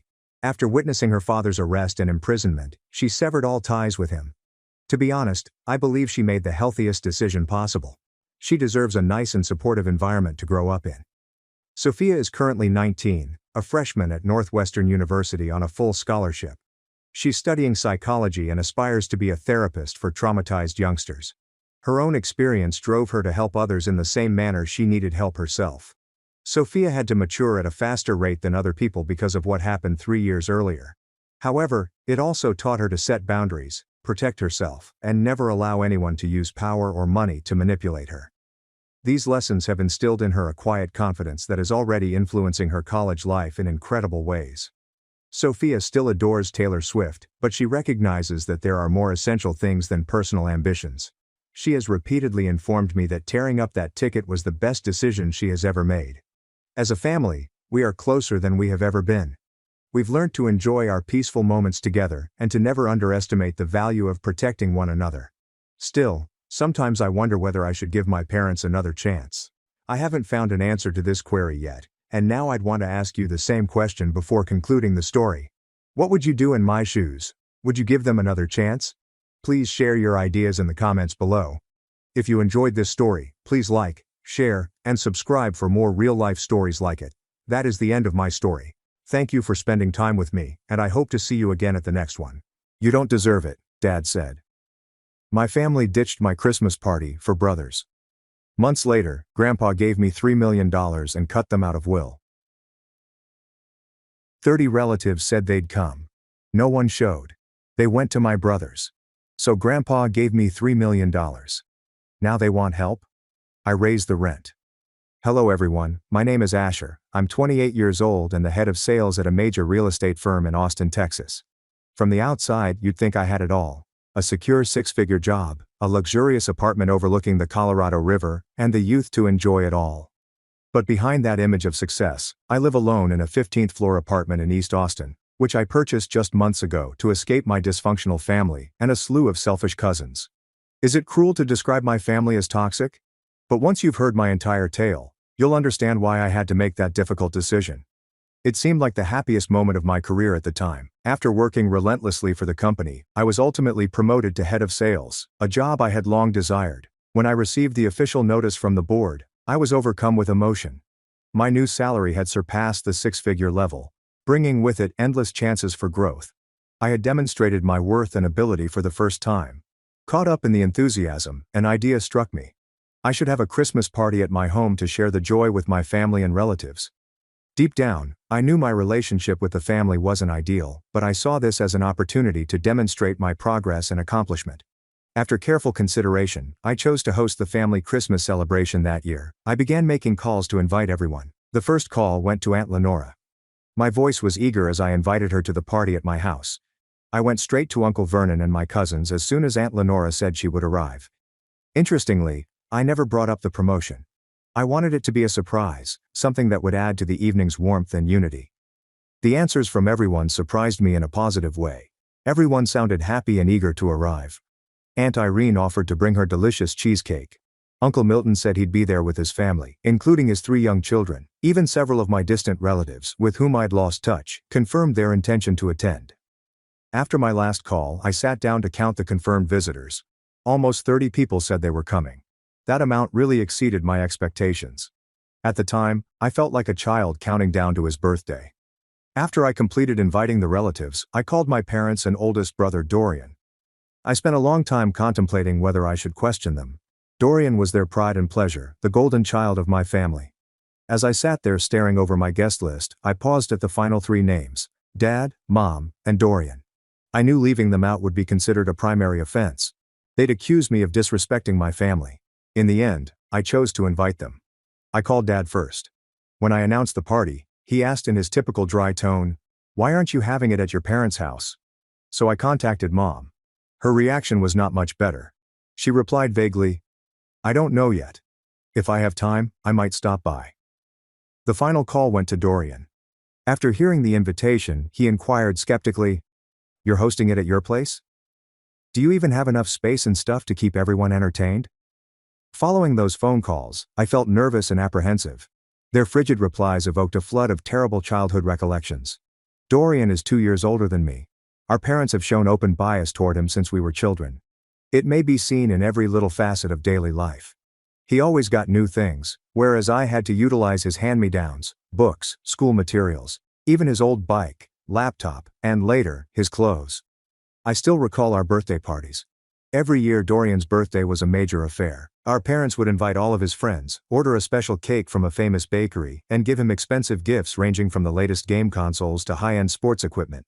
In contrast, my birthdays were simple family dinners with no decorations, no friends, just a store-bought cake and a few tiny gifts. When I asked why my birthdays weren't like Dorian's, Mom constantly answered, "You don't have as many friends as Dorian. Besides, you're not into noisy crowds." The favoritism became even evident at school. I worked hard and consistently obtained straight A's, whereas Dorian only had average grades. Instead of complimenting me, our parents would excuse him saying, "Dorian is too busy with extracurricular activities to study." Every time Dorian brought home a bad report card, they found a way to rationalize it. But when I received a B in chemistry, they asked why I didn't try harder. That unequal treatment was strongly ingrained in me from an early age. Dorian had a way with words. He always knew what to say to make people happy, particularly Mom, Dad, and our relatives. Whenever someone came by, he'd greet them with a wide smile, inquire about their health, compliment the aunts on their clothing, or remember everyone's birthday. Everyone fell in love with him because of such small actions. Thanks to all of that adulation, my parents have spent tens of thousands of dollars on Dorian throughout the years. When he expressed a desire to attend an expensive private school, they did not hesitate. When he attempted to attend a summer trip to Europe, they immediately forked over $15,000. But I was the silent one. I enjoyed books and preferred being alone. That simply made my parents compare us more. "Why can't you be more like Dorian? Why don't you know how to talk to people like he does?" I asked them to pay for a $3,000 summer coding course, but they declined. "Why bother with coding? You should focus on your regular schoolwork." Sitting there in silence after those phone conversations, I couldn't help but wonder whether I had made a mistake by inviting them. But then I thought, perhaps this was my time to prove something. To show them that I too could be successful and that I was not the failure they had always perceived me to be. And I hosted the most memorable celebration to demonstrate how far I had come. Even though I had invited everyone else, there was one name on my list that I had yet to call. My grandfather, David. When I saw his name, I determined I wouldn't address him like the rest. The next day, after work, I traveled from Austin to Rollingwood, a small neighborhood not far away. I carried a bottle of excellent Kentucky bourbon, which I knew he enjoyed. It was more than just a present. It was my method of expressing love and gratitude. As soon as I arrived in front of his warm wooden house, I noticed him sitting on the porch. Even at the age of 80, my grandfather was physically and mentally fit. He still cared for himself, and never required assistance from anyone in the family. Grace, our family's longtime housekeeper, was by his side these days.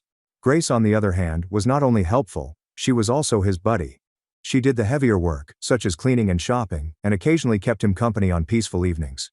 When he spotted me, his eyes lit up with the warm smile I had missed. He hugged me fiercely, as if we hadn't seen each other in months, despite the fact that I had only just visited him. A bit later, we sat on the porch, where Dad typically reads the morning paper. When I informed him that I had been promoted to head of sales, his face lit up with delight. He then gently placed his hand on my head and rubbed it, a gesture he had made since I was a child. With an emotional and sincere voice, he stated, "Asher, I'm truly proud of you. I always knew you'd do great things." After that, I invited him to my holiday party. As soon as I told it, he smiled and said he'd be there without hesitation or questions, just pure support. Before I left, he paused by my car window and said, "I'll be there, and I'm bringing a special gift for you." At that point, I felt something warm descend into my chest. Whatever else happened, I knew I had at least one person who truly loved and believed in me. The week I spent planning that Christmas celebration required the most labor and passion I had ever put into a family function. I wanted everything flawless, from the smallest details to the overall atmosphere. First, I placed an order with a high-end restaurant that specializes in traditional Christmas foods. The meal featured golden roasted turkey with crispy skin, aromatic stuffing with rosemary and sausage, smooth mashed potatoes with butter and cream, and a fresh Caesar salad with shaved parmesan and crunchy croutons. For dessert, I served a classic pumpkin pie and a towering multi-layered chocolate cake topped in glossy dark ganache, but I did not stop there. I hired a professional decorating team to turn my house into a beautiful Christmas wonderland. They draped warm-colored LED lights throughout the living area to create a nice romantic atmosphere. The highlight was an 8-foot Christmas tree in the corner, adorned with sparkling silver and gold decorations and exquisite red velvet ribbons. Twinkling string lights curled around the window frames, casting a lovely, star-like radiance. In addition, I put aside a separate budget to purchase Xbox games, completely outfitted Barbie sets, intricate and fun Lego kits, and a few cuddly teddy bears for the family's children. When I tallied everything up, the total approached $3,000, which caused me to halt for a while. However, I saw it as a worthwhile investment in creating a lovely experience with my family. I wanted them to know that I had matured, that I was financially sufficient, and that I had learned how to care for those I loved. The night before the party, I stood in the living room, taking in all I had prepared. At the time, my heart hoped that this would be a memorable Christmas party. I had no notion that the real storm was coming the next day. On the day of the Christmas party, I double-checked every aspect, from how the food was organized, to changing the lighting, to ensure that everything felt exactly right. Everything was perfect and prepared for the guests. The party was scheduled to commence at 5 p.m.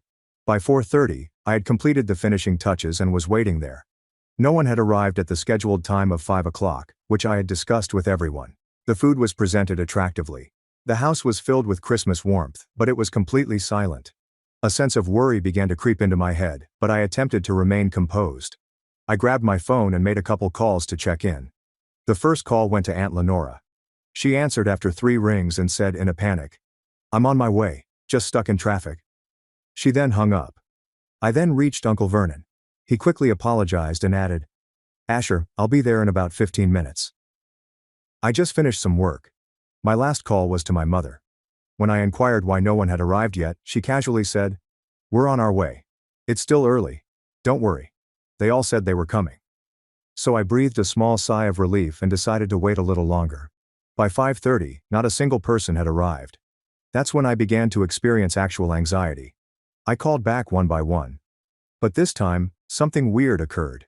Nobody picked up. That mounting sense of worry became a frigid wave within me. Something was not right. A few moments later, my phone rang, shocking me. I looked down and noticed my grandfather's name on the screen. I picked it up immediately away.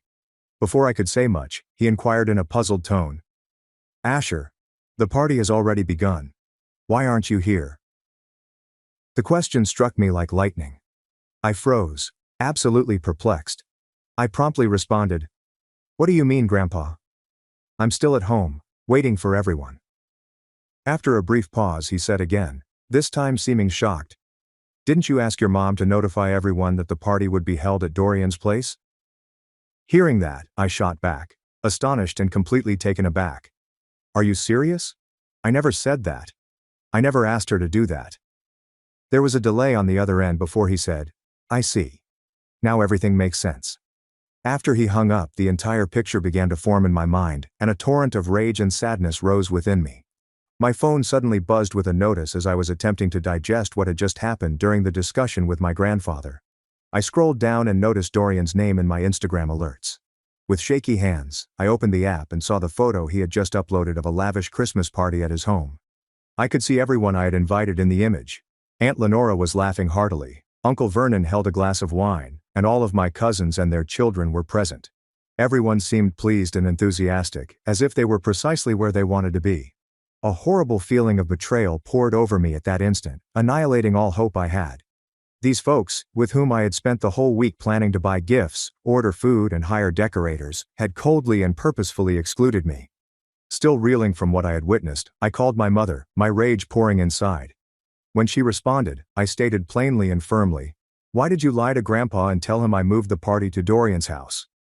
She responded in a cool, almost chilly tone. "What are you talking about?" I never told him anything. I could feel the denial cutting deep, but I persevered. Fine. Then why was the party at Dorian's place and no one thought to tell me? That's when she uttered something that felt like a knife in the chest. "You should ask Dorian that. Maybe ask yourself what you did so he would not invite you." With that, she hung up. Stunned and enraged, I immediately called Uncle Vernon, wanting to hear the truth. When he picked up, I asked, "Why did you lie to me?" He acted dumb. "Lie to you about what?" I did not hold back. "You're at Dorian's party, so why did you tell me you were on your way to my place?" There was a pause. With a frightened stammer, he stammered, "Huh, how do you know?" I remained mute. I didn't know what to say to such a pitiful confession. After a few seconds, as if he was attempting to defend his betrayal, he added something that hit harder than I had anticipated. "Look, you must understand. Dorian's party was more important. He's working on a big investment deal. It's set to bring in 200% returns." Those statements aggravated an already painful situation. Before I could react, he kept continuing, his tone turning to sanctimonious. "If you want the family to respect and prioritize you, you need to be more like Dorian. Think about what's good for the family." Then he hung up, leaving me in deafening quiet. Hearing such statements directly from Uncle Vernon's mouth, I finally realized the unpleasant reality about my family. For them, the only thing that counted was what you could offer. If you brought them money, you were praised. If not, you were disposable, unworthy of their attention or regard. While I was still enraged and heartbroken after those brutal phone calls, I heard the sound of an automobile engine outside. I peeked out the window and saw a cab drive up in front of my house. A recognizable figure emerged a moment later. It was my grandfather. I hurried to the door. He stood there, carrying a neatly wrapped gift box. His eyes were as warm as usual, but I could sense anxiety and pity behind them. When I saw him, all of my feelings that had been suppressed during the night rushed to the surface. I hastily invited him in, my voice shaking and nearly bursting into tears. For the first time that day, I felt like someone genuinely cared. When he walked in and saw the nicely furnished, light-filled room that was empty of people, I felt an enormous sense of humiliation. He said nothing. He simply placed a kind hand on my shoulder, providing wordless reassurance. After he had settled into the living room sofa, I told him everything. The full story. How my parents and family had purposely excluded me. How they lied to me. How they gathered at Dorian's residence without my knowledge. I informed him about the phony phone calls, the Instagram post, and the hurtful remarks my mother and Uncle Vernon had made. He did not interrupt once. He listened quietly and attentively, his tired eyes looking at me with great knowledge, nodding sometimes as if he already knew. When I finished, he sat quietly for a time. Then he put his hand on my shoulder and said, in a gentle, heavy voice, "Son, I've lived long enough to see the true nature of people. What matters is that you learned this lesson."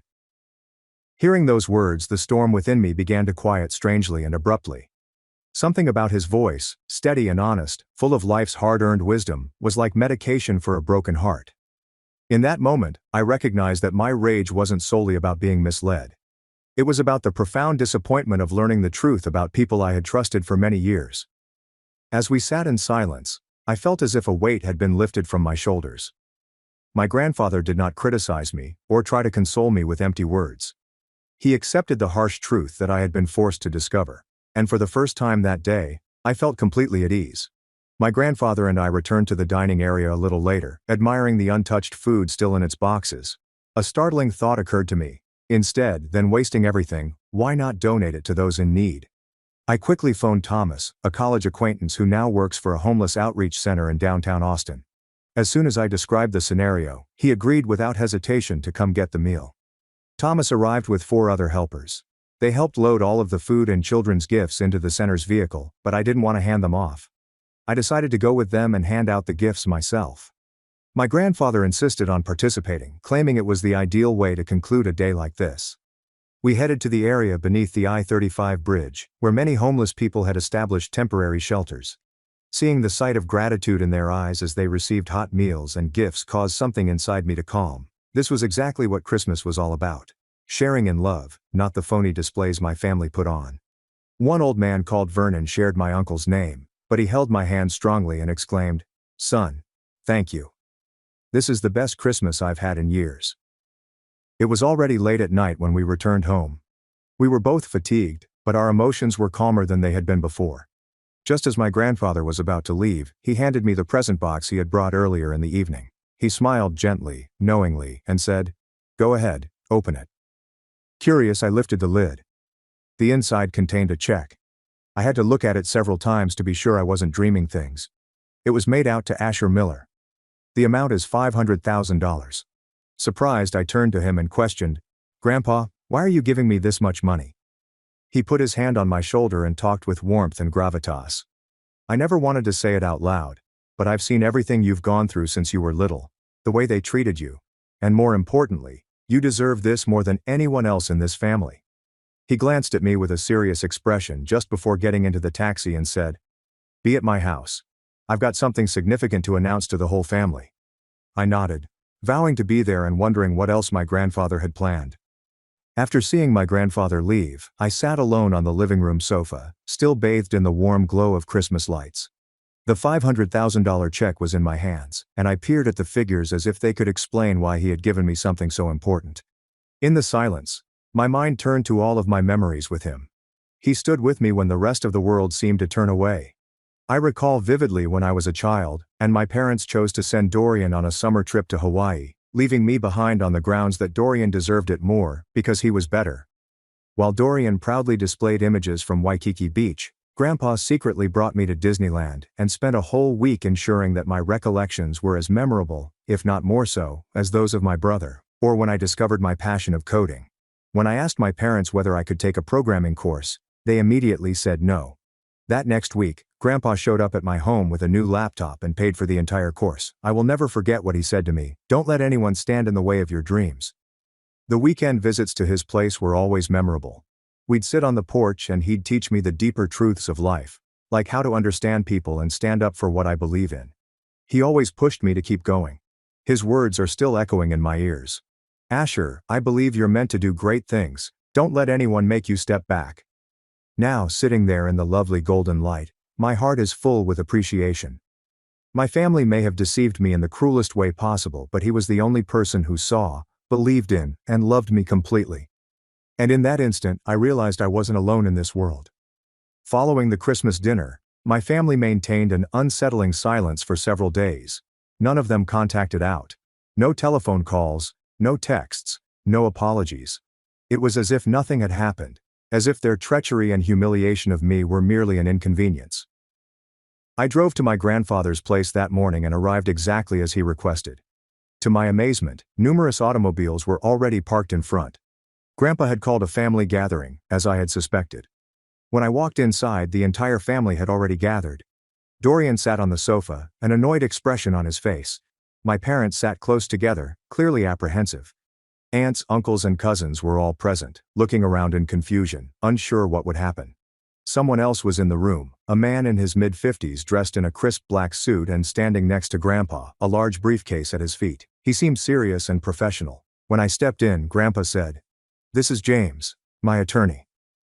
Today I have something important to share with the family." Attorney James nodded respectfully, opened his case and took out a hefty folder. In the corner of the room, I observed a video camera set up and recording. After everyone had taken their seats, Grandpa stood and gazed around the room with a stern expression that I had never seen before. Then, in a calm, authoritative voice, he stated, "Today, I've gathered everyone to discuss the distribution of my estate." The room plunged into uncomfortable quiet. A few seconds later he went on. "Starting today, the 200-acre farm will be transferred to Asher. My 15,000 shares at Heritage First National Bank will also go to Asher. The main house and the rest of my assets will be passed on to Asher after I'm gone." As soon as he finished, Attorney James took notes and meticulously documented everything, while the camera captured every word. My grandfather's estate totaled approximately $3 million, which included the farm, this property, stock investments, and liquid assets. The minute the announcement hit home, the room exploded. Uncle Vernon, my father's younger brother, rose up and snapped, "This isn't fair, Dad." Aunt Celeste, my father's sister, jumped up angrily. "How can you be so biased? We're your children too." Her son Jasper said sadly, "Grandpa, this is messed up." Dorian jumped up from the couch, his face flushed with rage. "This can't be real. I'm your grandson too." Even my father couldn't hold back. He screamed, "This is ridiculous. Why does Asher get everything and the rest of us get nothing?" My mother looked at me with anger in her eyes and exclaimed, "Asher has done nothing for this family. Why would you give it all to him?" Among the uproar, Grandpa quietly lifted his hand, signaling everyone to remain silent. Then he remarked, his voice firm and determined, "Originally, I planned to divide everything equally among the three families, but after seeing how all of you praised Dorian and turned your backs on Asher, I changed my mind." My father exploded again. "It was just a party. That's not a good enough reason." Aunt Celeste, Uncle Vernon, and a few cousins concurred, calling the judgment unfair. Grandpa gave a sour smile and added, "Didn't Dorian promise you all a 200% return on some big investment? You'll all be rich soon. Asher has none of that." At that time, Dorian's rage turned to desperation. "Grandpa, please cancel the will. Please give me the money. I'll invest it and triple your return." Grandpa laughed loudly and stated forcefully, "I'm not stupid, kid." Then he turned to Attorney James and stated, "Everything has been clarified. I have nothing further to say." James agreed and verified that everything, including the will, transfers, and legal papers, would be completed within 1 week. The entire family stood up and stormed out in a rage. Nobody accepted Grandpa's decision. Before leaving, my parents, Aunt Celeste and Uncle Vernon, issued one final threat. "If that's how you want to treat us, then don't expect any of us to be around when you need help." Without hesitation, his grandfather said, "I still have $1 million in personal funds.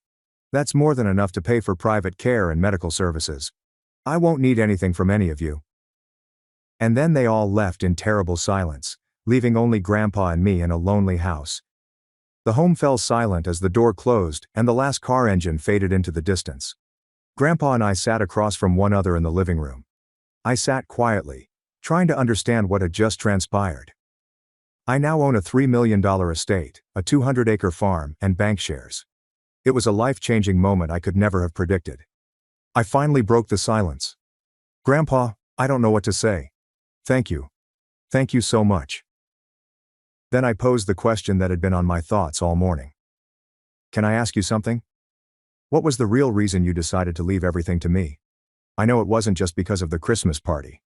He gave me a gentle grin, his eyes warm and filled with care. He didn't jump into a lengthy explanation, listing the years of events he'd witnessed or the numerous instances I assumed had gone undetected.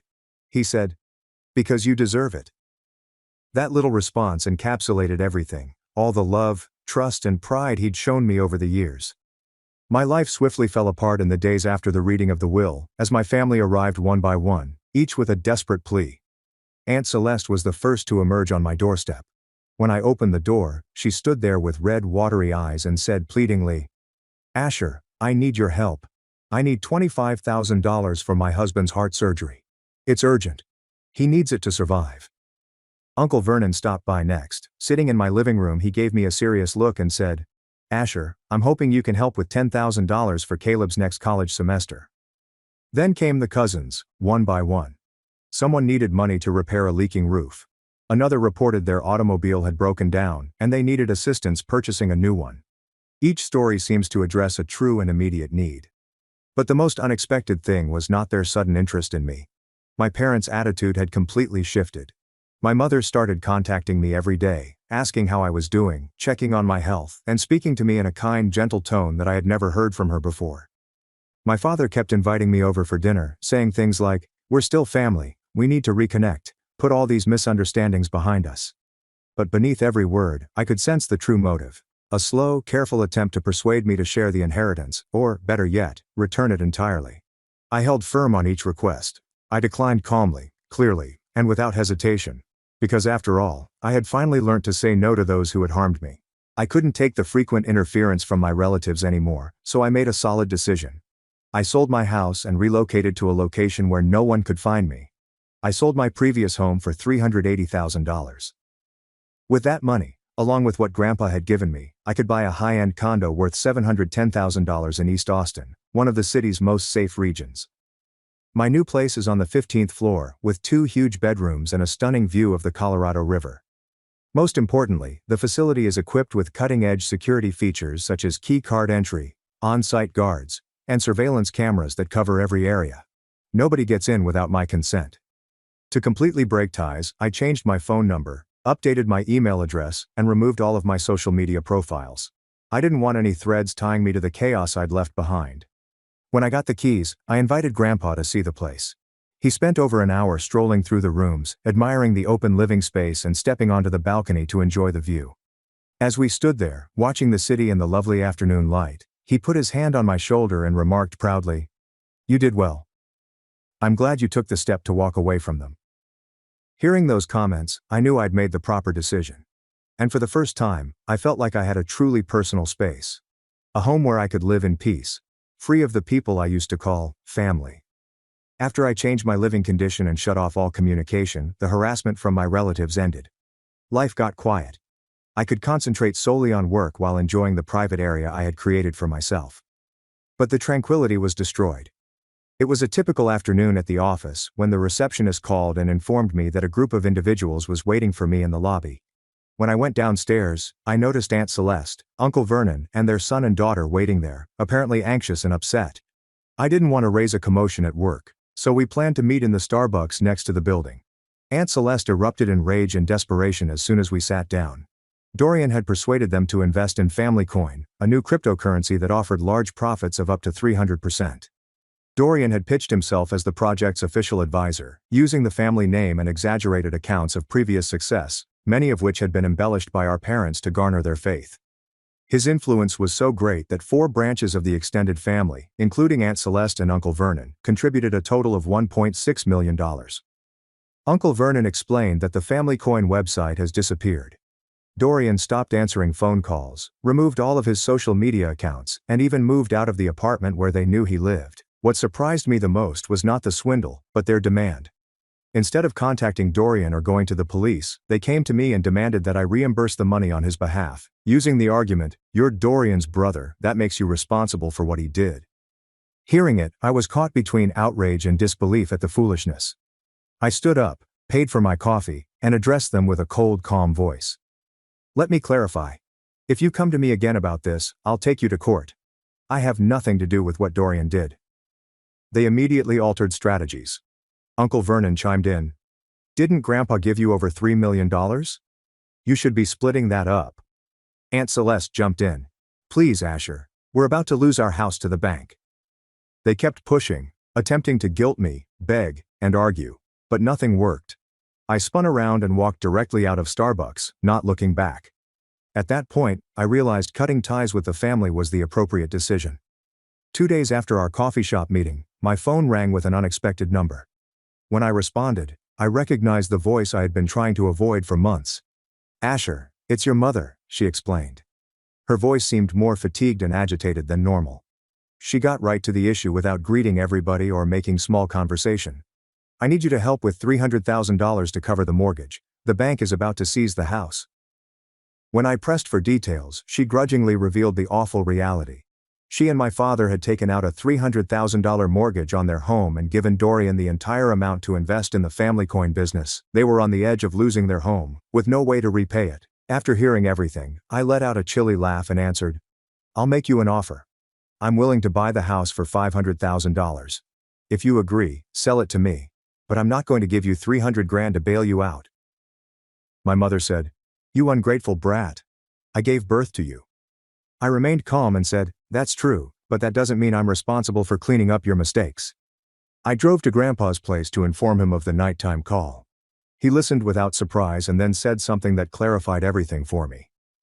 The rest of the family had also approached him, attempting to persuade him to change the will and get them out of their financial predicament. But Grandpa had held his ground. He assured them that he would not modify a word.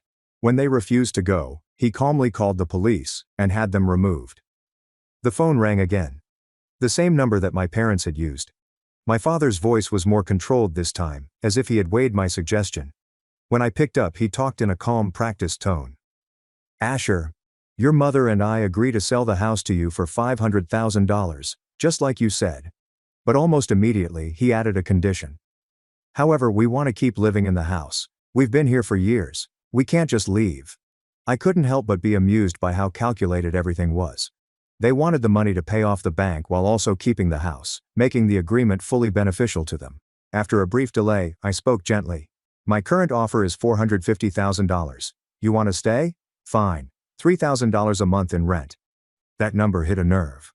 My father lost his rage and exclaimed, "You said 500 last week, why are you changing it now?" I let out a tiny giggle and said with quiet assurance, "This is business, Dad. You missed your chance last week, and let me be clear, if you call me a third time about this, the offer drops to $400 flat." He hung up right away, most likely because he was angry. I sat back, knowing that the next call would arrive. 10 minutes later, my phone rang again. This time, his voice was different, quieter, and less confident. In a plaintive tone he continued, "Asher, your mother and I want to renegotiate for $170,000. Would you take it?" Then he added, "We'll move out once the paperwork is done. We can't afford 3 grand in rent." That offer explained everything I needed to know. I was receiving the house for a reasonable price, and I wouldn't have to deal with them living there or causing problems. Without hesitation, I responded, "Deal. I accept." And just like that, after years of mistreatment, I learned how to stand my ground, negotiate, and defend what was mine. The process of transferring the house from my parents to my name is still continuing. My attorney is handling all of the legal paperwork, and it is expected to be completed soon. My folks have already started packing and planning to move into a smaller apartment that they can afford. As for Dorian, he is finally facing the repercussions of his actions after losing all of his money in the family coin scam. Aunt Celeste and Uncle Vernon reported him to the police. He was arrested and is now awaiting trial on financial fraud allegations. Ironically, they also approached me, asking if I would buy their house to assist them get out of their dilemma. Needless to say, I decline. We came up with a significant plan for the 200-acre ranch that my grandfather gave me. We are leasing the land, and with the proceeds, Grandpa and I decided to start a scholarship fund for poor youngsters. It's our way of doing something truly beneficial for the community. Even though my life has drastically altered, I still spend my weekends with Grandpa. Those peaceful afternoons on his porch, sipping coffee and talking about life, have become my favorite part of the week. He's still healthy, sharp, and most importantly, he agrees with every move I've made. Looking back on my voyage, I don't regret any decisions. It was proper to cut ties with my family, relocate, and resist their outrageous demands. For the first time, I feel valued and have complete control over my destiny. If I could give one piece of advice to everyone listening to this narrative, it would be this. Don't allow familial ties blind you to reality. People who truly love you will never intentionally hurt or take advantage of your kindness. Your assets, including time, energy, and money, are the outcome of your hard work. Protect them from those who simply take without giving. Some may believe I was too harsh or selfish in how I treated my family. But what are your thoughts? Was I greedy? I really want to hear your comments. Leave a comment below the story. If you enjoyed this tale, please subscribe, like, and share it. Also, please let me know where you are listening from. I'd want to know how far this story has progressed.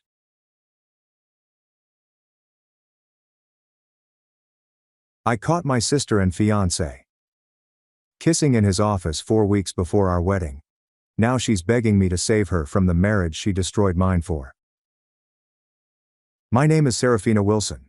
I found myself standing at my mother's funeral, dreading the arrival of my sister Isolde. She snatched Cassian, my billionaire fiancé, the man I intended to spend my life with. I had not seen either of them since. When Isolde strolled in, flashing her diamond ring and smiling smugly, I felt a sense of peace that I hadn't expected. She had no idea who was there to meet her. Before I tell you how my sister's face turned white as a sheet when she saw who I married, please let me know where you're watching from and click the subscribe button to follow my trip. My mother Agnes was always the glue that kept our family together. Growing up in a small suburban home outside of Boston, she was the one who taught me about courage and decency. We enjoyed a special bond that grew stronger as I got older. Even after I moved into my own downtown Boston apartment and established myself as a marketing executive, I contacted her practically daily. She was my confidant, advisor, and biggest supporter. When Mom was diagnosed with stage 4 pancreatic cancer, I felt my entire world crumble. Despite the severe therapies, we felt our time was limited. Mother handled her diagnosis with surprising grace, caring more about her family's well-being than her own sorrow. Her final weeks were spent peacefully, surrounded by loved ones at the home where Mom raised us. She slid away, holding my hand, after making me swear to find serenity in my life. When I was 32, my life appeared to be wonderful on paper. I had a career, friends, and a great apartment, but there was something lacking. I worked 60-hour weeks and dated periodically, but nothing serious happened. Then I met Cassian Reynolds at a charity event through my college buddy Celeste. Cassian exuded charisma, gorgeous teeth, and confidence that permeated the room. He was a self-made IT millionaire with a success story that media loved to feature. Our bond was immediate. We had a passion for art, travel, and ambitious objectives. After our first meeting at an expensive restaurant overlooking the bay, I contacted my mother to tell her I had met someone amazing. Our bond developed swiftly. Weekend excursions to Martha's Vineyard, box seats at symphony concerts, and romantic meals became our norm. Cassian was attentive and generous, constantly bringing nice gifts and arranging elaborate dates. Cassian proposed with a 5-carat diamond ring after 18 months of dating, over a private dinner on a yacht in Boston Harbor. I agreed without hesitation. My parents were overjoyed, particularly my mother, who immediately began planning the ideal wedding. Cassian has the resources to make any wedding dream come true, and Agnes insisted we don't hold back. Then there was my younger sister Isolde. We had a complex connection, despite being only 2 years younger than me. We were close as children, despite the constant competition. Isolde constantly desired what I had, whether it was toys, friends, or attention. If I accomplished something, she had to equal or exceed it. Mother always attempted to maintain the peace by providing each of us individual time and attention. Regardless of our history, I chose Isolde as my maid of honor. Mother said it would bring us closer, and I hoped that as adults, we had progressed past infantile jealousy. When I presented Isolde to Cassian at a family meal, she showered him with compliments. I spotted her caressing his arm while smiling at his jokes, but dismissed it as Isolde's typical charming behavior.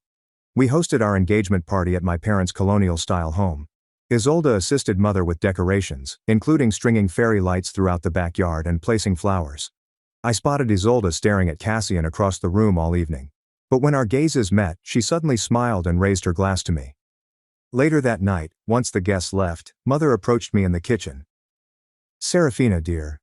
I noticed Isolde seems quite taken with Cassian," she murmured, gently placing leftover appetizers in containers. "She's just being friendly, Mom," I explained, rinsing champagne flutes in the sink. "Besides, she's dating that pharmaceutical rep Brian." Mother nodded, but did not appear convinced. "Just be careful, honey. You know how your sister can get when you have something she admires." I kissed her cheek and assured her that everything was okay. "We're adults now, Mom. Isolde's happy for me. I'm sure of it." How mistaken I was. How awful and devastatingly incorrect. 3 months before our wedding, I began to notice tiny changes in Cassian. He began working later, frequently responding texts at unusual hours using the pretext of international clients. Our regular Friday date nights were regularly canceled owing to emergency meetings. When we were together, he appeared inattentive, continually checking his phone and paying just limited attention to our chats. More disturbing was how he began to criticize aspects of me that he had previously admired. My laughter was suddenly too loud in public. My favorite blue dress, which he always liked, suddenly made me appear washed out. Even my habit of reading before bed, which he had previously thought sweet, became bothersome due to the light keeping him awake. Meanwhile, Isolde began calling more frequently, always inquiring about wedding details. "I just want everything to be perfect for my big sister," she'd tell me. Though Mother did the majority of the organizing, Isolde volunteered to assist with vendor meetings that I couldn't attend owing to work obligations. Cassian and I went to supper at an upscale Italian restaurant downtown on a Thursday evening. He rarely made eye contact and responded to my work-related stories with one-word answers. When his phone rang for the 7th time, I had reached my limit. "Is there something more important going on elsewhere?" I inquired, attempting to maintain a pleasant tone despite my mounting displeasure. "Sorry, just work stuff," he muttered, setting his phone face down on the table. "You know how it is before a product launch." Later that week, when washing the laundry, I detected an odd perfume on Cassian's collar. It was flowery and thick, unlike the faint scent I wore. When confronted, Cassian said that he had spent the entire day meeting with a potential investor, Serafina Mills, who appeared to be wearing excessive perfume and embraced him farewell. The explanation appeared plausible. I wanted to believe him. I called my buddy Celeste to convey my concerns about coffee the next morning. "Every relationship gets jittery before the wedding," Celeste assured me as she stirred her cappuccino. "Parker and I fought constantly the month before our wedding, and now we've been married 5 years. However, the knot in my stomach refused to dissolve. My mother observed my worry at our usual lunch. "You seem distracted, sweetheart," she murmured, reaching across the table and touching my hand. "Wedding stress or something else?" I forced a smile. "Just busy with the final arrangements, everything's fine." But everything was not fine. I began to exert more effort, thinking that perhaps I had been taking Cassian for granted. I scheduled a spa day, purchased new lingerie, and tried preparing his favorite foods. He grew increasingly aloof as I tried harder. Then came the cake tasting appointment, which Cassian had been looking forward to for weeks. That morning, he called, claiming to have an unexpected meeting with investors. "Isolde can go with you," he said. "She knows my preferences anyway." When I hung up, I felt ill. How did my sister know about my fiancé's cake choices better than I did? Still, I accepted her invitation to join me. The next day, when cleaning Cassian's car before a dinner party, I discovered an earring trapped between the passenger seat and the center console. I immediately recognized the dangling silver earring with a small sapphire as Isolde's. My sister had worn the earrings to my engagement party, a gift from our grandma. When I showed Cassian the earring that evening, his expression remained completely poised. "Oh, your sister must have dropped it when I gave her a ride to the florist last week," he remarked softly. "She mentioned losing an earring." "You never told me you drove Isolde to the florist," I remarked quietly. "Didn't I? It must have slipped my mind. It wasn't important." When I called Isolde, her explanation was exactly the same as his. "Oh, thank goodness. I've been looking everywhere for that earring. Cassian was kind enough to drive me since my car was in the shop." That night I couldn't sleep because thoughts were flying through my head. Had they prepared their story? Was I paranoid? Stress caused me to lose weight and develop dark bags under my eyes. I started going to a therapist without telling Cassian. Cassian proposed we postpone the wedding 3 weeks in advance. "I'm worried about you, Serafina. You're not yourself lately. Maybe we're rushing things." I broke down and begged him to tell me what was wrong, what I had done, and how I could cure it. He embraced me and assured me that everything was all right. But his eyes were vacant. That night, I awoke at 3 a.m. to find Cassian's side of the bed deserted. From the hallway, I could hear his whispered words from the guest bedroom. "Not now, she'll hear us." I know. Soon, I promise."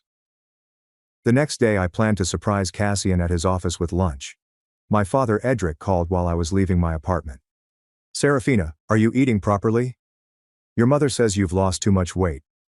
We're concerned." "I'm fine, Dad. Really. Just pre-wedding jitters. I'm actually bringing Cassian lunch right now." "Good. That boy better be treating my daughter like a queen." If only he knew. The security guy at Cassian's building recognized me and waved me through with a smile. On the elevator trip to the 12th level, I examined my reflection in the mirrored wall, attempting to smooth the worry creases that had formed between my eyebrows. The lunch bag in my hand contained Cassian's favorite sandwich from the deli across the street from my workplace. When I arrived at the reception area, Cassian's secretary, Odette, looked up from her computer, her eyes widening in surprise. "Serafina, we weren't expecting you today." Her attention shifted to Cassian's closed office door, and then back to me. "Cassian is in a meeting right now." That's okay, I said, lifting the lunch bag. I just brought him lunch, I can wait. Odette rose fast, blocking my route. Actually, he specifically asked not to be disturbed. Perhaps I could let him know you're here. Something in her uneasy demeanor raised my concerns. Is he alone in there, Odette? Her hesitancy revealed all. Before she could react, I moved past her and opened Cassian's office door. Cassian was leaning against his desk, his hands on my sister's waist, her arms wrapped around his neck, their lips locked in a passionate kiss. Neither noticed me at first, leaving me several agonizing seconds to process every aspect. Isolde's skirt pushed up, Cassian's tie loosened, and their embrace was familiar, evoking countless previous occasions. When the door clicked shut behind me, they sprung apart, three faces frozen in amazement. Serafina, Cassian recovered first, fixing his tie. This isn't what it looks like. Isolde did not even try such a blatant falsehood. Instead, she raised her chin defiantly. We didn't plan this. It just happened. The tranquility that swept over me was unexpected. How long? Cassian cast a peek at Isolde before returning his attention to me. Serafina, let's discuss this privately. How long? My voice was steady. For months, Isolde replied. Since the engagement party. For months. Almost half of our engagement. While I was choosing wedding invitations and floral arrangements, they betrayed me. Cassian stepped behind his desk, separating himself as if prepared for a business meeting. I did not intend for this to happen, Serafina. Sometimes feelings shift. I was planning to tell you after. After what? What happens after the wedding? What happens after our honeymoon? I was trying to find the right time. His voice had the practiced smoothness he used for difficult client meetings. The lunch bag fell from my grasp. I trusted you. Both of you. Isolde at least had the decency to appear uncomfortable. Becca, it simply occurred. We tried to fight it. Don't call me Becca. The childhood moniker seemed like a trespass. Nothing just happens. For 4 months you made decisions. Each hidden call, every lie, every time you looked me in the eye, you knew what you were doing. Cassian pressed the intercom button. Odette, please come in. Odette appeared moments later, carefully avoiding my eyes. Please take Serafina outside. She is upset. I'm escorting myself out, I responded, retaining my dignity but feeling devastated inside. You deserve each other. In the elevator, the tears finally flowed. By the time I got to my car, I was hard to breathe through crying. The drive home is a fog in my memories. I just recall contacting my mother from my flat, curled up on the bathroom floor and unable to form meaningful sentences due to my crying. Mother and father arrived within an hour, using their emergency key to get inside when I couldn't bring myself to open the door. Mother embraced me as I told them everything. Father walked the living room, his face turning hot with every detail. I'll kill him, he said quietly, handing over his heart. Edric. Your blood pressure, Mother admonished, while her own face was equally furious. The next few days were spent in a blur of pain. Mother assisted me in contacting vendors to cancel wedding arrangements, while Father handled the financial elements. I couldn't bear to look at Cassian when I returned the engagement ring to his apartment and left it with the doorman. I discovered Isolde had already moved her belongings in. The majority of her things were there, along with family photos arranged on shelves that used to hold mine. Cassian's email about dividing our shared assets was coldly efficient, saying that Isolde assisted him in cataloging my remaining items. The betrayal went further than I had thought. Through common friends, I discovered that they had been meeting covertly whenever I worked late or traveled for business. Isolde had intentionally sought him, making reasons to see him alone and sending texts and images when I wasn't around. The scandal immediately spread among our social circles. Some friends stood with me, while others supported Cassian, citing his business connections. Several people stated that they had spotted Cassian and Isolde flirting but had chosen not to get involved. Their cowardice hurt nearly as much as the treachery. During those dark months, my mother became my lifeline. She gave me food when I couldn't eat, listened to my crying rants, and stayed the night when the loneliness got unbearable. She regularly attempted to mediate between Isolde and myself, asking us both to family dinners that invariably resulted in awkward silence or nasty fights. During one such dinner, Isolde became enraged when I refused to pass her salt. You always have everything first, Serafina, the grades, the task, the apartment. For once I received anything before you did. My fiancé wasn't a prize to be won, I said, my voice quivering. He was the man I loved and trusted. Mother put down her fork. Isolde Marie Thompson, apologize to your sister right now. For what? Being honest? Cassian selected me. He loves me now. I stood, a napkin put on my plate. I can't do it anymore, Mom. I am sorry. It was the last family supper I had with Isolde present. The stress of his daughter's conflict exacerbated Father's heart problems, necessitating medication adjustments and further doctor appointments. Mother grew older in months, the lines around her eyes deepening as she desperately strove to keep her family together. I reached rock bottom.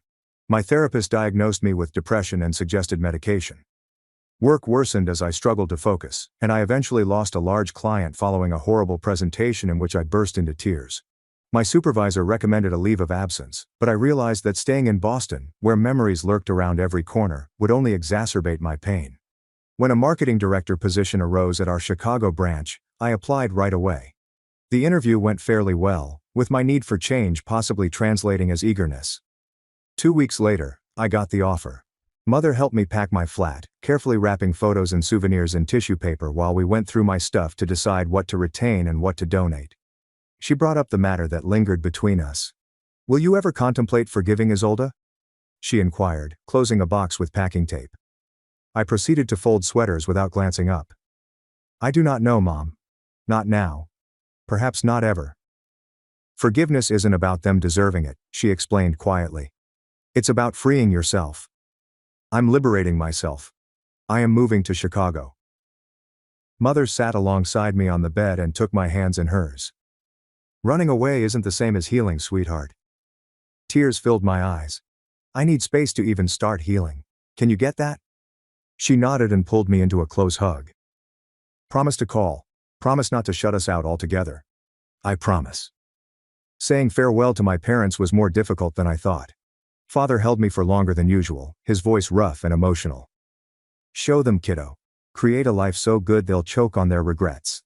My first few weeks in Chicago were lonely and filled with doubt. My small apartment felt sterile and foreign. I worked long hours to avoid going home to empty rooms, ate takeaway at my desk, and fell asleep exhausted every night. Then came the news, which pushed the knife deeper. Mother called on Sunday morning, her voice hesitant. Serafina, I feel you should hear this from me rather than social media. Isolde and Cassian got married yesterday.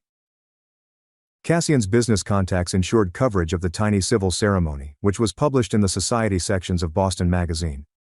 The accompanying photo showed them beaming outside the courthouse, Isolde in a plain white dress with my former engagement ring proudly visible on her finger. That night was my low point. I drank an entire bottle of wine alone, browsed through old images of Cassian and me, and cried till my eyes swelled shut. I called in ill for work the next day, unable to face the world. But something changed during those lonely hours alone. As dawn light crept through my blinds, I decided that this was the last day I'd give them control over my happiness. I erased all Cassian images from my phone, blocked him and Isolde on social media, and took a lengthy shower, visualizing my pain washing away. At work, I refocused on my projects. My employer saw the shift and assigned me to larger clientele. I established a reputation for inventiveness and perseverance, winning respect in my new workplace. Madison Reynolds, our HR director, was my first genuine Chicago buddy, and she introduced me to her book club. Through her, I met other ladies and gradually formed a social circle. Madison routinely tried to set me up on dates, but I turned them all down since the prospect of romantic vulnerability terrified me. I was dispatched to a technology convention in San Francisco to represent our company. On the second evening, I went to a business dinner with possible clients and sat next to Leander Foster, a tech investor and entrepreneur who had recently moved from Seattle. Leander differed from Cassian in every way. Where Cassian was flamboyant and engaging, Leander was subtle and real. His gentle assurance and thought-provoking questions pulled people in without demanding attention. When he spoke about his work, his enthusiasm was palpable, but never boastful. He asked for my card after dinner, and I handed it to him with no expectations. To my surprise, he emailed the next morning, asking if I wanted to continue our discussion of digital marketing trends over coffee before the day's sessions. Over the next 3 months, Leander and I maintained professional contact. He sent clients to my agency, and I connected him to my Chicago business contacts. Madison noticed our regular work meals and raised her eyebrows. He likes you, Serafina. And not just professionally. We're just colleagues, I said. Colleagues don't look at each other the way he looks at you. Finally, Leander invited me to dinner at a place unrelated to work. I panicked and nearly canceled twice before forcing myself to go. I experienced a full-blown panic attack 20 minutes into our date, while we were discussing our favorite books. My hands shook, breathing got difficult, and tears filled my eyes. Instead of being embarrassed or upset, Leander walked to sit next to me and spoke gently until my breathing returned to normal. He drove me home with no pressure or inquiries. The following day, roses arrived at my office with a note. There is no pressure. No expectations. I hope you're feeling better. Leander. That evening, I called and told him everything about Cassian and Isolde. He listened without interruption, then recounted his own story of heartache from a previous marriage, which ended when his wife left him for his business partner, taking half of their joint firm in the divorce. Broken trust leaves scars, he remarked. Anyone worth your time will understand that healing isn't linear. Over the next few months, we began by laying the groundwork for our friendship. Leander never demanded more than I could give, respecting my boundaries while remaining fully present. For our fifth date, he made dinner at his apartment rather than taking me to a crowded restaurant, which could cause me worry. When terror flared up, he understood precisely how to help me get through it. For the first time since Cassian, I began to hope that trust could be restored. 1 year after arriving to Chicago, I scarcely recognized myself. My promotion to senior marketing director came with a corner office that overlooked the river. My circle of pals had grown beyond Madison to include a few close confidants. And most strangely, I had fallen deeply in love with Leander. Unlike Cassian's flamboyant wooing, Leander's love revealed itself in steady, methodical ways. He recalled minor details like my preference for oat milk in my coffee and the true crime podcasts I listened to. He honored my independence while providing unflinching support. Most significantly, he never compared myself to others or attempted to change me. I met Delphine, Leander's sister, during her visit from Portland. We quickly bonded, swapping phone numbers and forging our own connection outside of Leander. She told me stories of their upbringing in Seattle, drawing a picture of the youngster who grew into the guy I fell in love with. My contact with my parents remained from a distance. I called Mother on a weekly basis, carefully directing the conversation away from Isolde. Father periodically joined these talks, his gruff accent softening as he told me how happy he was of my new beginnings. I went twice that year, scheduling my visits around when I knew Isolde and Cassian would be gone. Mother offered occasional updates on them. Their marriage appeared idyllic on social media, with Isolde uploading photographs of luxurious vacations and charity galas. Mother stated that they had purchased a large property on Beacon Hill and were undergoing substantial renovations. Isolde occasionally inquires about you, Mother said during a phone chat. What are you telling her? I inquired, stirring pasta sauce on the stove. That you are doing well. That you are creating a new life. Has she ever expressed regret? Mother sighed. In her way. She becomes quiet when your name is mentioned. My therapy continued in Chicago, with my new therapist assisting me in processing the betrayal and establishing healthy relationship habits. I learned how to identify my triggers and communicate effectively. Cassian and Isolde-related dreams faded gradually. Leander surprised me with a weekend getaway to Michigan's wine country. We slept at a lovely bed and breakfast surrounded by vineyards, spent the afternoons wine tasting, and the evenings watching the sunset over Lake Michigan. For the first time in years, I felt entirely present and pleased, free of the weight of past betrayal. On our final evening at the Chicago Botanic area, Leander paused beneath a trellis covered in climbing roses while strolling through an early summer blooming area. Serafina, he began, grabbing both of my hands in his. This past year, knowing you has been the greatest gift of my life. When he knelt and pulled a ring box from his pocket, pictures of Cassian's proposal flashed briefly, threatening to overwhelm the moment.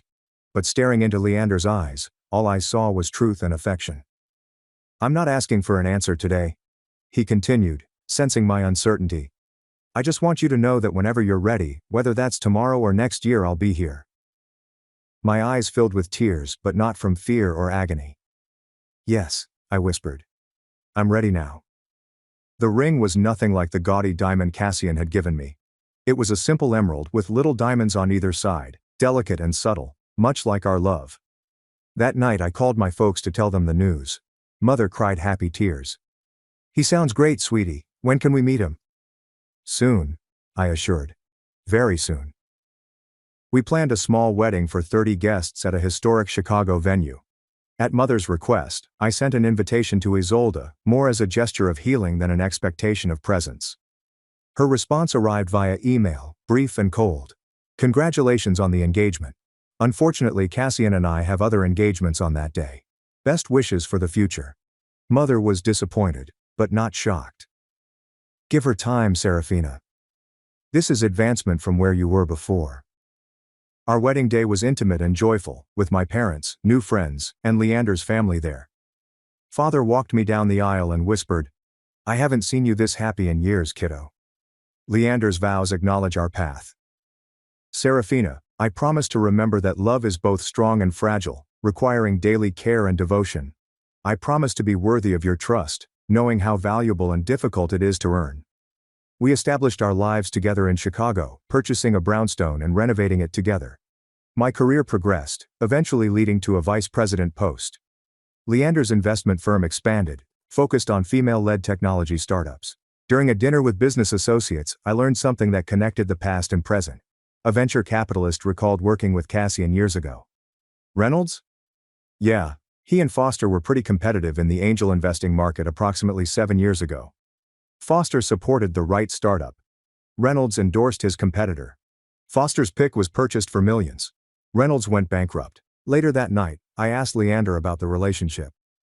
I was going to tell you eventually, he confessed. I recognized you when we met at the conference. Not the specifics of what occurred, but that you had been engaged to Reynolds. Why didn't you say anything?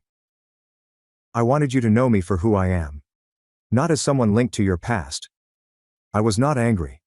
Somehow the cosmic symmetry felt appropriate. 2 years into our marriage, we started trying for a baby. Months passed without success, prompting fertility specialists and uncomfortable conversations. Throughout setbacks and medical procedures, Leander was my rock, comforting me through tears and telling me that family comes in various forms. Then came the tragic news of Mother's cancer diagnosis. Leander and I flew to Boston right away, meeting with physicians and guiding my parents through treatment options. Mother put up a brave face, but her cancer was severe and had spread. I took a leave from work to care for her, temporarily returning to my boyhood home. Leander flew in every weekend to support both me and my increasingly frail father. Mother and I had many meaningful chats about life, love and family in her last weeks. One evening, when I adjusted her pillows, she mentioned Isolde. I wish you girls could find peace with each other, she murmured, her voice weak but determined. Life is too short for such distance between sisters. I know, Mom, I said, holding back tears. Promise me you will try, Serafina. Not for her, but for you. And maybe a little for your elderly mother. I promised, unsure if I could maintain it, but eager to give her peace. Mother died quietly 3 days later, with Leander, father and I by her bedside. I called Isolde right away, the first straight conversation we'd had in years. Mom's gone, I remarked when she responded. Her quick inhale was the sole sound for long seconds. I'll be there in an hour, she finally stated, her voice breaking. We arrived at our parents' house and exchanged brief, awkward hugs before turning our focus to father and funeral arrangements. The true test would be during the funeral, where years of pain and hatred would collide with new sadness and Mother's ultimate desire. The morning of Mother's burial was dark and drizzling, fitting the solemn occasion. I stood in front of the mirror in my childhood bedroom, adjusting my black dress and wondering how I'd get through the day. Leander stood behind me, gorgeous in his dark suit, and softly placed his hands on my shoulders. I'm right beside you today, he murmured, matching my gaze in the reflection. Whatever happens downstairs. Father sat at the kitchen table, looking blankly at his untouched coffee. The preceding week had hollowed him out, and his lofty form bent in despair. At 72, he appeared to have aged a decade since Mother's diagnosis. Ready, Dad? I asked softly, patting my shoulder. He nodded and rose slowly. Agnes always said funerals aren't for the dead, they're for the living. Never understood that until now. When we arrived, the funeral home was already full of extended relatives and friends. I stayed close to Father, greeting visitors with mechanical smiles and accepting condolences from people I scarcely recognized, including cousins from California, Mother's college roommate, and neighbors from my parents' 40-year home. You look just like Agnes at your age, my great-aunt Mireille murmured, caressing my cheek. She would be proud of the woman you've become. How have you been, dear? Said my mother's friend Romina. Agnes mentioned you moved away from Chicago, didn't you? Yes, almost 5 years now, I said, not mentioning that my sister's infidelity had spurred the transfer. As I walked Father to his seat in the front row, With Leander on his opposite side, a murmur echoed across the audience. I turned to see Isolde and Cassian enter, their presence prompting heads to turn and rumors to spread. Isolde chose an exquisite black outfit that accentuated her tiny body, with diamond earrings catching the light. Cassian appeared uncomfortable in his nicely fitted suit, his arm around my sister's waist in a show of support. Her left hand was conspicuously placed on her pocketbook, making the huge diamond engagement ring and wedding band impossible to overlook. Father stiffened beside me. "Edric. Breathe," I said quietly, worried about his heart. They made their way ahead, pausing to chat with other attendees. I kept my gaze fixed on the enormous portrait of Mother displayed alongside her closed casket, her warm smile calming some of my nerves. They eventually reached the front. Isolde hugged Father, who returned it stiffly. Cassian shook his hand and received merely a short nod in return. "Serafina," Isolde replied, turning to me with a look I couldn't read. "It's been a long time." "Yes," I said simply, not trusting myself to say more. Cassian nodded awkwardly. "Sorry for your loss." Leander had moved away to speak with the funeral director, leaving me alone with them. Isolde grasped the opportunity. "I need to speak with you privately," she explained, gesturing into a side room. Against my better judgment, I followed her, hoping to avoid a scene at Mother's burial. The small space only had a couple chairs and a box of tissues, which were plainly meant for mourners who needed private moments. Isolde shut the door behind us. Up close, I noticed small creases around her eyes that her expensive cosmetics couldn't hide. "You look thin," she said, her gaze scrutinizing me. "Grief does that," I answered plainly. She fiddled with her ring and twisted it around her finger. "Cassian and I bought a summer house on Cape Cod last month. 8 bedrooms. Private beach access." I stayed silent, wondering why she felt compelled to reveal this knowledge. "We're considering starting a family soon," she added. "Cassian's company just acquired 2 startups, and we're renovating the 3rd floor for a nursery." "Congratulations," I murmured, my voice free of emotion. "Is there something specific you wanted to discuss about the funeral arrangements?" Her smile became harsh. "I just thought you might want to know how well we're doing. Poor you. Still alone at 38. I got the man, the money, and the mansion." The familiar pain flared quickly and then disappeared. Years ago, those remarks would have destroyed me. Today, they appeared sad and forlorn. I grinned sincerely. "Have you met my husband yet?" Her expression faltered. "Husband?" "Leander," I called, opening the door to discover him waiting nearby. "Come meet my sister." Cassian appeared behind Leander as he entered the room, evidently studying our interactions. Cassian's cheeks became pale as the males made eye contact. "Foster," he murmured, his confidence fading. "Reynolds." Leander's tone remained professional and cold. "It's been what, 7 years? Not since Macintosh acquired Innotech instead of your client, CompuServe, right?" Cassian swallowed visibly. "You two are married?" "2 wonderful years now," I replied, putting my hand into Leander's. "Leander Foster," Isolde said softly. "As in Foster Investments?" "The same," Leander responded. "Serafina and I met at a tech conference in San Francisco." Cassian struggled to regain his composure. "Foster, we should catch up sometime. I've been meaning to reach out about potential collaborations." "My schedule is quite full," Leander said politely but firmly. "But you can contact my office if you'd like." The funeral director appeared and informed us that the service was about to begin. As we returned to the main area, gossip circulated regarding Leander and Cassian's well-known business relationship. We had scarcely taken our seats when Father grasped his chest, his face contorted with pain.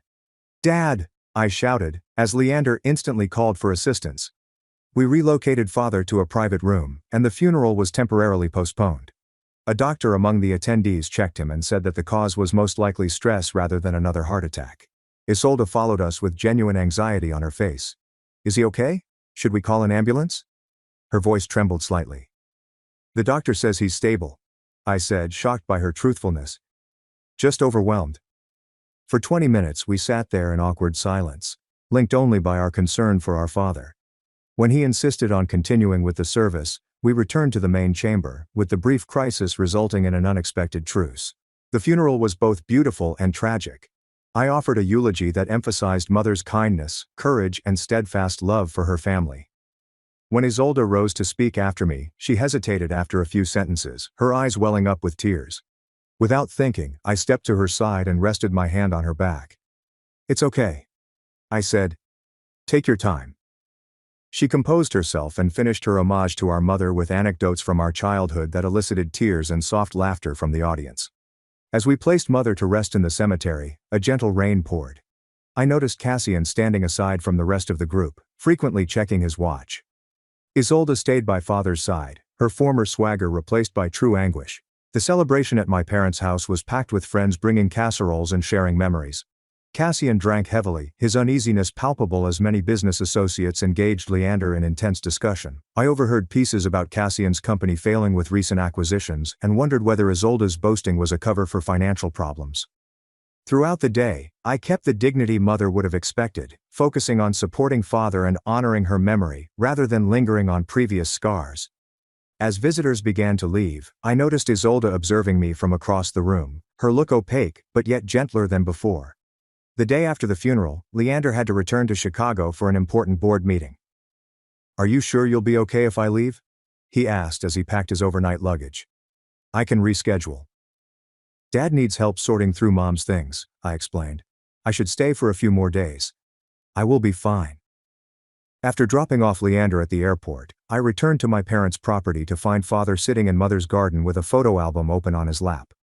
"She labeled everything," he explained, displaying me Mother's clean handwriting beneath each photo. Said, "Someday we'd appreciate knowing who was who."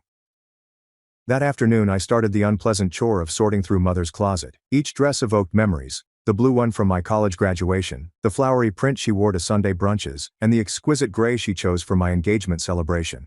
I found myself talking to her while I worked, telling her about my life in Chicago, my job, and my happiness with Leander. In her nightstand drawer, I noticed a soft leather-bound journal. Mother has kept a journal inside for the past 10 years. Many people addressed her daughters, her desire for our reunification, and her anguish about the schism between us. The last entry, dated only 2 weeks before her death, read, "My greatest regret is leaving with my daughters still alienated. Agnes was always a problem solver, but I couldn't solve it. I hope they find their way back to each other somehow." I was wiping away tears when the doorbell rang. Through the front window, I noticed Isolde standing alone on the porch. There is no evidence of Cassian's automobile in the driveway. Father had gone to his brother's house for dinner, leaving me alone with my sister. I opened the door, not sure what to expect. "Hi," she said simply. "Can I come inside?"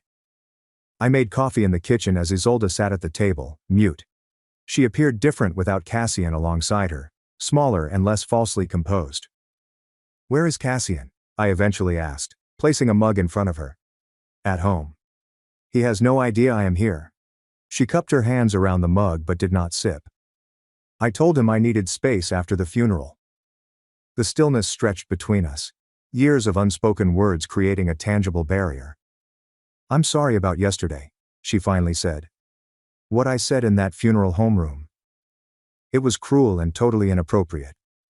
I nodded, acknowledging her apologies but not instantly accepting it. "I saw Mom's journal," she added. "My dad showed it to me last night. Her final request was for us to reconcile." "I found it too," I said. "But reconciliation necessitates more than mere proximity, Isolde. It requires honesty." She looked up, tears in her eyes. "Do you want honesty?" "This is honesty. Serafina, I've been miserable. I've been here almost from the beginning." The dam cracked, and words poured forth between sobs. Cassian had changed quickly after their wedding, becoming controlling and critical. His company had been failing for years, and each new acquisition was an attempt to save a sinking ship. The mansions, automobiles, and holidays were all financed with rising debt. Their marriage was a carefully crafted front for business connections and social stature. "He keeps track of how much I spend. Check my phone." She admits that she questions every movement I make. "The Cassian you know does not exist anymore. Perhaps he never did." "Why stay?" I asked. "Shame," she replied promptly. "How could I admit to you what I had done? Destroyed our family over something that turned out to be a mirage. Then there's the prenup. If I go, I won't get anything." I moved Mother's journal across the table. "Read the rest of her entries." As Isolde read, new tears flowed. She finally looked up, her face raw with passion. She knew. She saw through everything. "Mom always did." I agreed. I've hated myself for years, Isolde confessed. Every time Mom addressed you, or proudly recounted your accomplishments, I felt the weight of what I'd done. I'm going to leave him, Serafina. I have been covertly consulting a lawyer. My emotions were complicated. Vindication combined with unexpected tenderness. The sister who had caused me so much pain was facing consequences that I would not wish on anyone. I don't expect forgiveness, she added. I do not deserve it. But I need you to understand the reality before I blow up my life again. We spent the next few hours together sorting through Mother's stuff, exchanging both painful and happy memories. Isolde recalls Mother teaching us how to prepare cookies, and how she never combined the two batches since I favored chocolate chips and Isolde preferred sugar cookies. Do you remember how she used to leave notes in our lunchboxes? Isolde inquired, smiling through tears. Different messages every day. I nodded. She never repeated one. We weren't suddenly healed. The wounds were too deep for fast closure, but as twilight fell, something changed between us. Mother's love builds a shaky bridge over years of pain. What are you going to do? I inquired as Isolde prepared to depart. File for divorce when my lawyer says the time is right. Rent a modest apartment. Start anew. She halted at the door. How about you? Will you return to Chicago? Yes. My life is now with Leander. You seem happy, she replied, rather than asking a question. I am. Truly happy. I'm happy. One of us should be. We shared a quick, awkward hug before she went. It was not forgiveness. Not yet. But that was a start. Back in Chicago, I settled into life with Leander, our brownstone, and a fulfilling career. I realized that I was pregnant. After years of trying, the delight was tempered by the grief that Mother would not be able to see her grandchild, yet I sensed her presence in quiet moments. Isolde and I maintained cautious communication via phone calls. She had filed for divorce and relocated to a modest apartment, working at a tiny marketing agency. The gossip and censure she encountered in Boston's social circles were difficult, but she appeared determined to rebuild authentically. The route that brought me here was not one I would have chosen. Losing Cassian looked to be the end of my world, but it was actually the start of a far better one. With Leander, I discovered not just love, but also partnership, respect, and unfailing support. His success never eclipsed mine, but rather complemented it, as we both grew stronger together. Mother had been correct in stating that forgiveness is for ourselves rather than others. The weight of wrath and bitterness had gradually lifted, allowing me to see my past clearly and my future with optimism. Although the wounds lingered, they no longer defined me. As I sat in our nursery, Leander painting the walls a soft green, I reflected about the teachings I would one day teach our kid about how grief may lead to discovery. How endings make way for new beginnings. And how the most difficult times often lead us to our truest path. My life had become richer and more authentic than I could have imagined, not because of the betrayal, but because it compelled me to rebuild with greater insight and intent. Have you ever suffered a devastating loss that ultimately led to something better? I would love to hear your stories in the comment section below. And if this trip spoke to you, please subscribe and share with someone who may need to hear that sorrow is not the end of the narrative.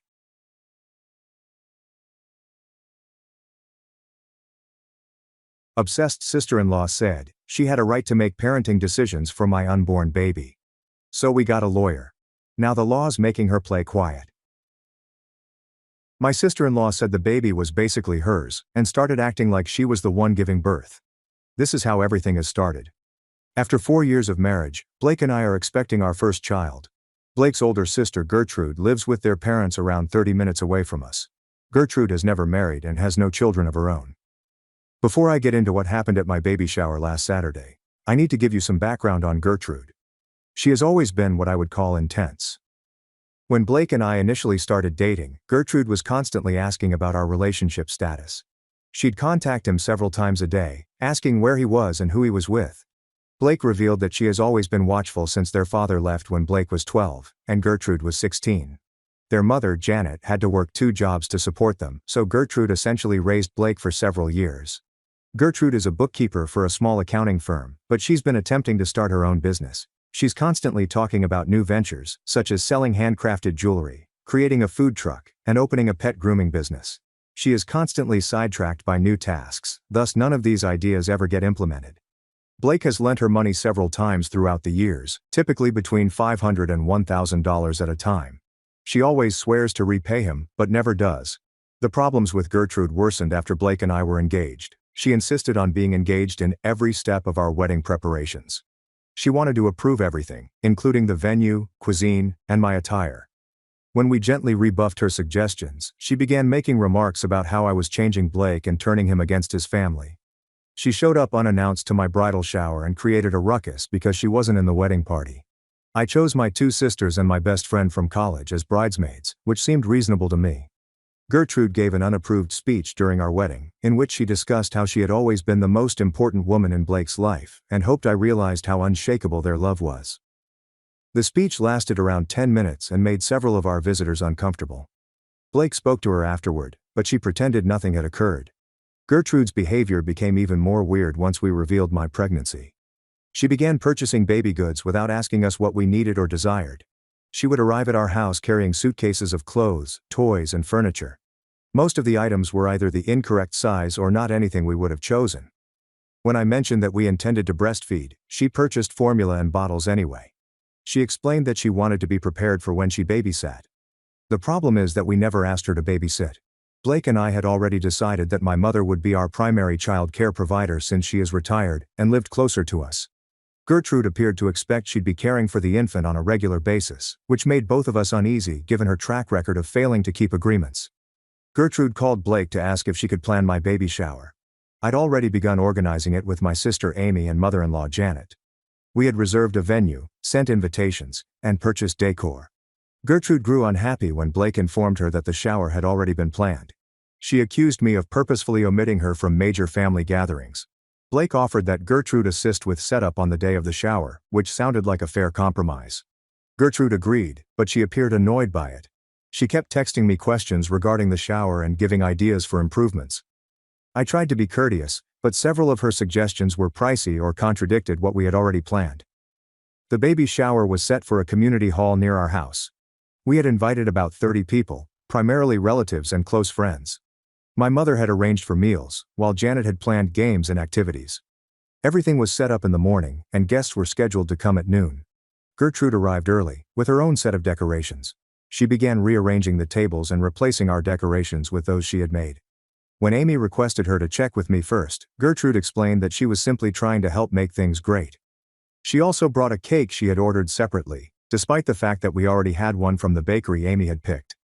When visitors began to arrive, Gertrude positioned herself at the entryway as if she were the host. She greeted people and directed them where to sit. She had also brought a guest book for everyone to sign, which was separate from the one we had already set up. Several of my friends discreetly inquired whether Gertrude was co-hosting the shower because her conduct was perplexing.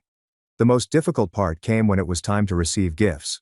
Gertrude had brought a large wrapped present, and she demanded that I open it first. Inside was a car seat, which we actually required. However, she had spent more than $300 on a luxury model without consulting us about our favorite brands or features. She proudly stated that this was her gift as the baby's aunt, and that she had researched the safest options available. The problem was that my parents had also purchased us a car seat as their major gift. They had communicated with us ahead of time and purchased the precise model we had studied and selected. We had 2 pricey car seats, and Gertrude's wasn't the one we wanted. When I thanked her but mentioned that we had already received a car seat, she appeared hurt and explained that she had spent weeks researching the best option. Gertrude then began commenting during the gift unwrapping about how she couldn't wait to take the baby places and how she planned to set up a nursery at her home. She discussed purchasing a crib and changing tables so that the baby may spend the night on a regular basis. She stated particular days of the week when she would be available to babysit and requested that I take her schedule into account when scheduling appointments. Several visitors became uneasy during Gertrude's words since she sounded like she was going to be the primary caregiver rather than just an occasional babysitter. My sister Amy attempted to divert the subject, but Gertrude kept returning the conversation to her plans for the baby. Gertrude began discussing the delivery, which triggered the breaking point. She expressed her want to be in the waiting room when I went into labor and to be among the first to hold the baby. She stated that she had already requested time off work for the week of my due date. Blake and I agreed that we wanted to make the delivery experience private, with only our parents attending after the baby was delivered. Gertrude got extremely distressed when I told her that we were going to limit guests initially. She said that as the baby's aunt she deserved to be present for such an important occasion. She began discussing how she had been looking forward to this for months and had already made plans with her employer. Gertrude began crying and complaining that I was preventing her from seeing her nephew or niece, which exacerbated the problem. She said that Blake's family was always close, and that I was harming their relationships. Several guests were staring at this point and the mood in the room turned strained. Blake tried to settle Gertrude down, but she became increasingly emotional. She explained that she had raised Blake and that this baby was like her own grandchild. She accused me of being selfish and not understanding family dynamics. She said that she had devoted years of her life to caring for Blake and that she deserved to be engaged in his child's upbringing. Janet attempted to interfere, but Gertrude was beyond reason. She refused to let me push her out of Blake's life, as I had with other family activities. She mentioned the wedding planning and bridal shower, claiming that I had a habit of omitting her from crucial events. At this point, numerous people were plainly unhappy, and several were leaving. My sister Amy recommended we take a break, but Gertrude wasn't finished talking. She stated that she would be a part of this baby's life, whether I liked it or not. She told me that Blake would never choose between me and his sister, and that I needed to accept her as family. Blake finally informed Gertrude that she needed to leave. She appeared surprised and stated that he was proving her point about me changing him. She packed her belongings and went, but not before stating that the conversation was not over. The rest of the shower went on, but the mood was clearly influenced by what had happened. After the guests left, Blake and I discussed Gertrude's behavior. He admitted that she had become more intense recently, but he had not recognized how uncomfortable she was making me. He agreed that we needed to establish clearer boundaries before the baby arrived. We decided that he would speak with her about proper expectations for her role as an aunt. The trouble is that Gertrude has been phoning and texting both of us non-stop since. She's been sending lengthy messages about how heartbroken she is and how cruel we've been. She has also been connected with Janet, who is attempting to mediate but does not really understand why we are upset. Gertrude insists that she only wants to be a good aunt and that we are overreacting to her joy over the baby. Blake spoke with Gertrude over the phone and attempted to explain our point of view. He reminded her that while we appreciated her excitement, we needed to make our own decisions concerning child care and visits. Gertrude grew defensive, claiming that she had planned to help with the infant for months. She explained that she had been saving money for baby items and reading parenting books to prepare. Gertrude closed the conversation by expressing she thought we were punishing her for caring too much. She explained that she had always been there for Blake and couldn't understand why we were pushing her away. Blake tried to convince her that we were not pushing her away, but rather that she needed to accept our parental boundaries. I'm scared about how this will affect our relationship with Blake's family. Janet appears to believe that we should be more sympathetic of Gertrude's exuberance, but I don't think she realizes how overpowering Gertrude's conduct has been. Blake is caught in the center, attempting to maintain harmony with his sister while still recognizing my need for limits. I'm concerned about what will happen once the baby arrives. Gertrude has made it apparent that she intends to be heavily involved, and I'm not sure how to manage her expectations without generating additional family strife. Blake is supportive of me, but I can see he feels bad about failing his sister. I need some guidance on how to approach this problem. Are we being unreasonable when we wish to create boundaries? How can we handle Gertrude's demands while maintaining family relationships? I want the kid to have a bond with Blake's family, but I also need to be satisfied with the level of involvement from extended family members. Update 1. I wanted to give everyone an update on what has happened since my original article. Thank you for your comments and support. Unfortunately, Gertrude's condition has deteriorated significantly, and I am unsure how to proceed. Blake had another chat with Gertrude in which he attempted to set clearer boundaries. He stated that we wanted her to be a part of the baby's life, but we also needed her to respect our parental decisions. He particularly addressed her expectations regarding regular childcare and overnight stays. Gertrude appeared to accept what he was saying during the conversation, but her subsequent behavior indicated otherwise. Gertrude arrived to our house unannounced with additional baby items. She had purchased a bassinet, claiming that she saw it on sale and couldn't pass up the opportunity.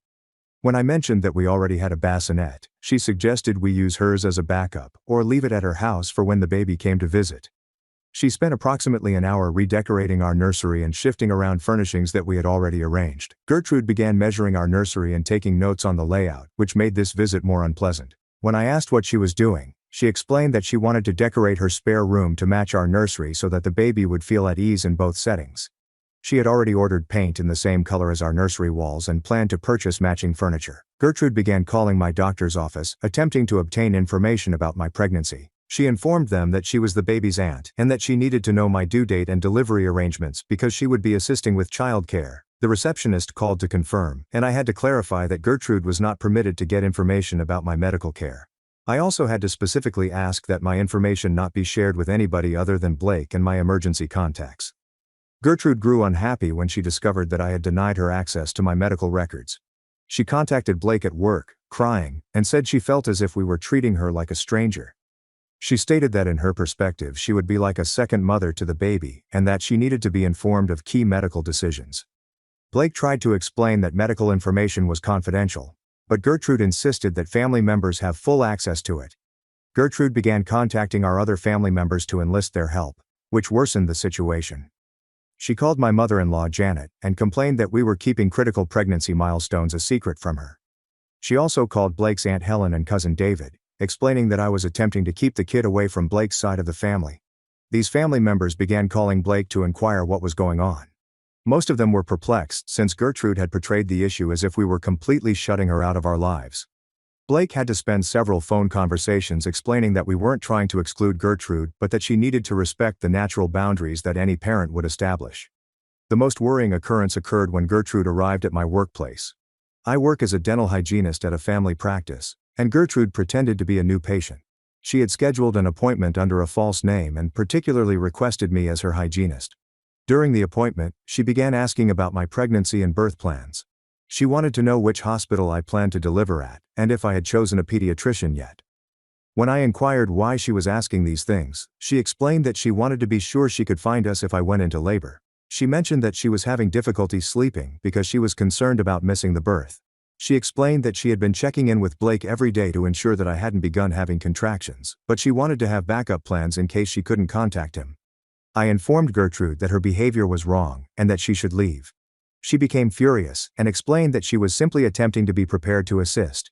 She explained that she had been planning for months to care for me and the baby after birth and that she didn't understand why I was being so private about things. When Gertrude left my workplace, I immediately called Blake. He was outraged that she had shown up at my workplace and felt that her actions was exceedingly inappropriate.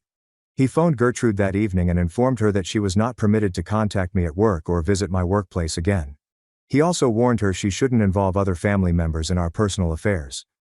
Gertrude's response was to send both of us a lengthy email outlining her viewpoint. She said that she believed we were punishing her for being overly attached to the kid. She stated she had been fantasizing of being an aunt for years and had been planning to assist raise the kid since we announced the pregnancy. She acknowledged that we were the parents, but she intended to be engaged in important choices regarding the baby's care.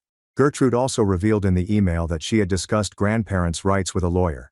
She stated that she had been researching if aunts had any legal rights to see their nieces and nephews. She stated that she did not intend to take legal action, but that she wanted to know her choices if we continued to remove her from the baby's life. This legal threat was the last straw for Blake. He contacted Gertrude and warned her that threatening legal action was utterly wrong and demonstrated that she did not comprehend proper boundaries. He stated that if she continued to behave in this manner, we would have to consider limiting her contact with us completely. Gertrude burst into tears throughout the phone call.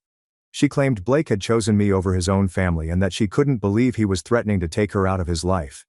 She claimed that she had given all to care for him when they were younger and that she deserved to be a member of his family now. She accused me of manipulating Blake and pitting him against his sister. Gertrude ended the call by hanging up on Blake, but she called back several times throughout the next few hours. Blake finally stopped answering and began leaving voicemails. In the voicemails she alternated between apologizing and making additional charges. She stated that she was going to fight for her relationship with Blake and would not let me destroy their family. Since then, Gertrude has attempted to reach us through other family members. She has been calling Janet every day, crying and pleading with her to intercede. She's also contacted Blake's other relatives, asking them to speak with us on her behalf. Most of these family members are perplexed by the circumstance and don't understand why Gertrude is so agitated. Janet has attempted to mediate, although she is not completely aware of Gertrude's inappropriate actions. She constantly telling us that Gertrude is only thrilled about the baby, and that we should be more patient with her. Janet believes that we should sit down with Gertrude and figure out a compromise that will satisfy everyone. The difficulty is that Gertrude does not appear to comprehend that certain boundaries cannot be discussed. She still believes she should have access to my medical records and be engaged in critical decisions regarding the baby's care. She does not seem to understand that Blake and I are the parents, and we have the authority to make decisions without contacting extended family members. I am quite pregnant, and the stress of this circumstance is impacting my health. My doctor has advised me to reduce stress during these final weeks. Blake and I have chosen not to tell anyone other than our parents when I go into labor. We also intend to limit hospital visits to only our immediate family. We had to revise our birth plan because we were concerned that Gertrude would show up at the hospital unexpectedly.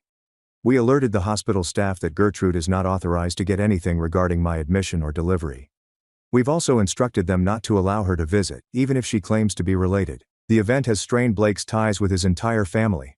Some relatives believe we are being too severe on Gertrude, while others are beginning to recognize that her behavior is unacceptable.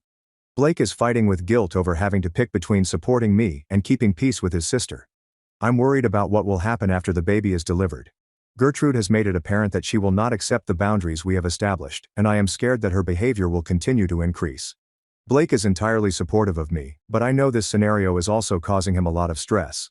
At this point, I'm not sure if I can have a normal connection with Gertrude. Her behavior has gone much beyond the typical enthusiasm of being an aunt, and she does not appear to realize that her acts are wrong.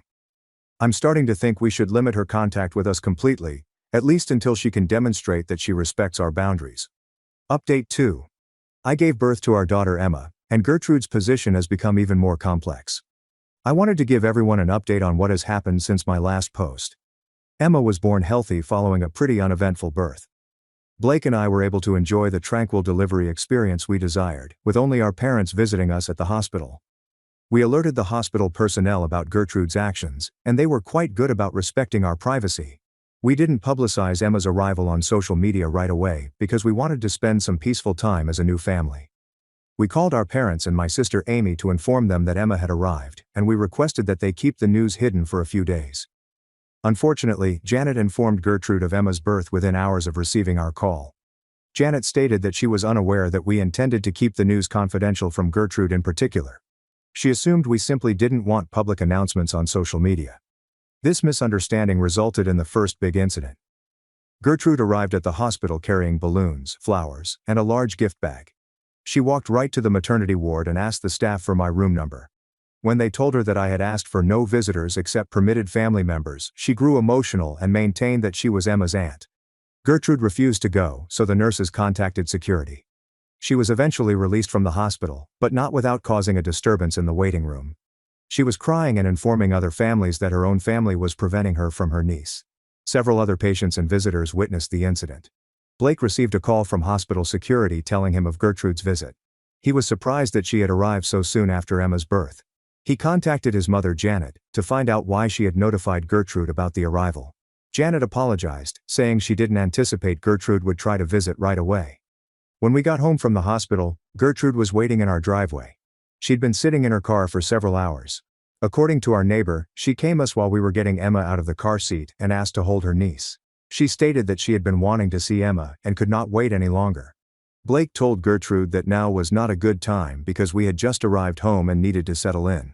Gertrude became distraught, stating that she had been patient for months and deserved to meet Emma. She explained that she had brought gifts and had been planning this occasion for a long time. The argument continued in our driveway, with Emma crying in her car seat. Gertrude insisted that she only wanted to hold Emma for a few minutes and then depart. Blake tried to explain that we needed to develop a routine first, but Gertrude didn't listen. Finally, Blake informed Gertrude that she needed to depart, and that we will contact her once we were ready for visitors. Gertrude erupted and accused Blake of allowing me to determine his decisions. She claimed that she had rights as Emma's aunt and that we could not keep her away indefinitely. Gertrude attempted to take Emma's car seat from Blake, which worsened the scene. She stated that if we would not allow her hold Emma, she would simply look at her for a minute. Blake had to physically prevent Gertrude from grabbing the car seat, and our neighbor phoned the cops because the confrontation became too loud and disruptive. The cops arrived and requested Gertrude to leave our property. She was crying and attempting to explain to the officers that she only wanted to see her niece. The police were kind but strong, insisting that she accept our requests as parents. They escorted her to her car and watched as she drove away. Following the incident, Blake called Gertrude and informed her that her behavior was utterly inappropriate. He stated that stepping up unannounced and attempting to kidnap Emma was a significant offense. He informed her that she would not be welcome to visit until she demonstrated that she respected our parental limits. Gertrude responded by starting a campaign to turn Blake's family against us. She called every relative she could think of, and informed them that we were keeping Emma away from her family. She claimed that I was manipulating Blake, and that she was being unfairly punished for loving her niece too much. Several family members called Blake to inquire what was going on. Gertrude had informed them that we were refusing to let anyone see Emma and were being demanding about visits. She framed the issue as if we were utterly isolated from Blake's family. Blake had to spend hours on the phone explaining the actual scenario to numerous family. He had to explain Gertrude's unacceptable behavior and why we had established boundaries. Most family members were understanding after hearing the entire tale, but others still believed we could be more tolerant. The problem worsened when Gertrude began posting about Emma on social media. She had received images of Emma from Janet and was posting them to her Facebook page with notes about her lovely niece. She was posting about how much she adored Emma and was thrilled to see her grow up. The issue was that Gertrude was uploading these images without our consent, making it appear as if she had an active relationship with Emma. Some of Gertrude's friends commented on the images, asking when they could meet Emma, and Gertrude responded as if she was a regular babysitter.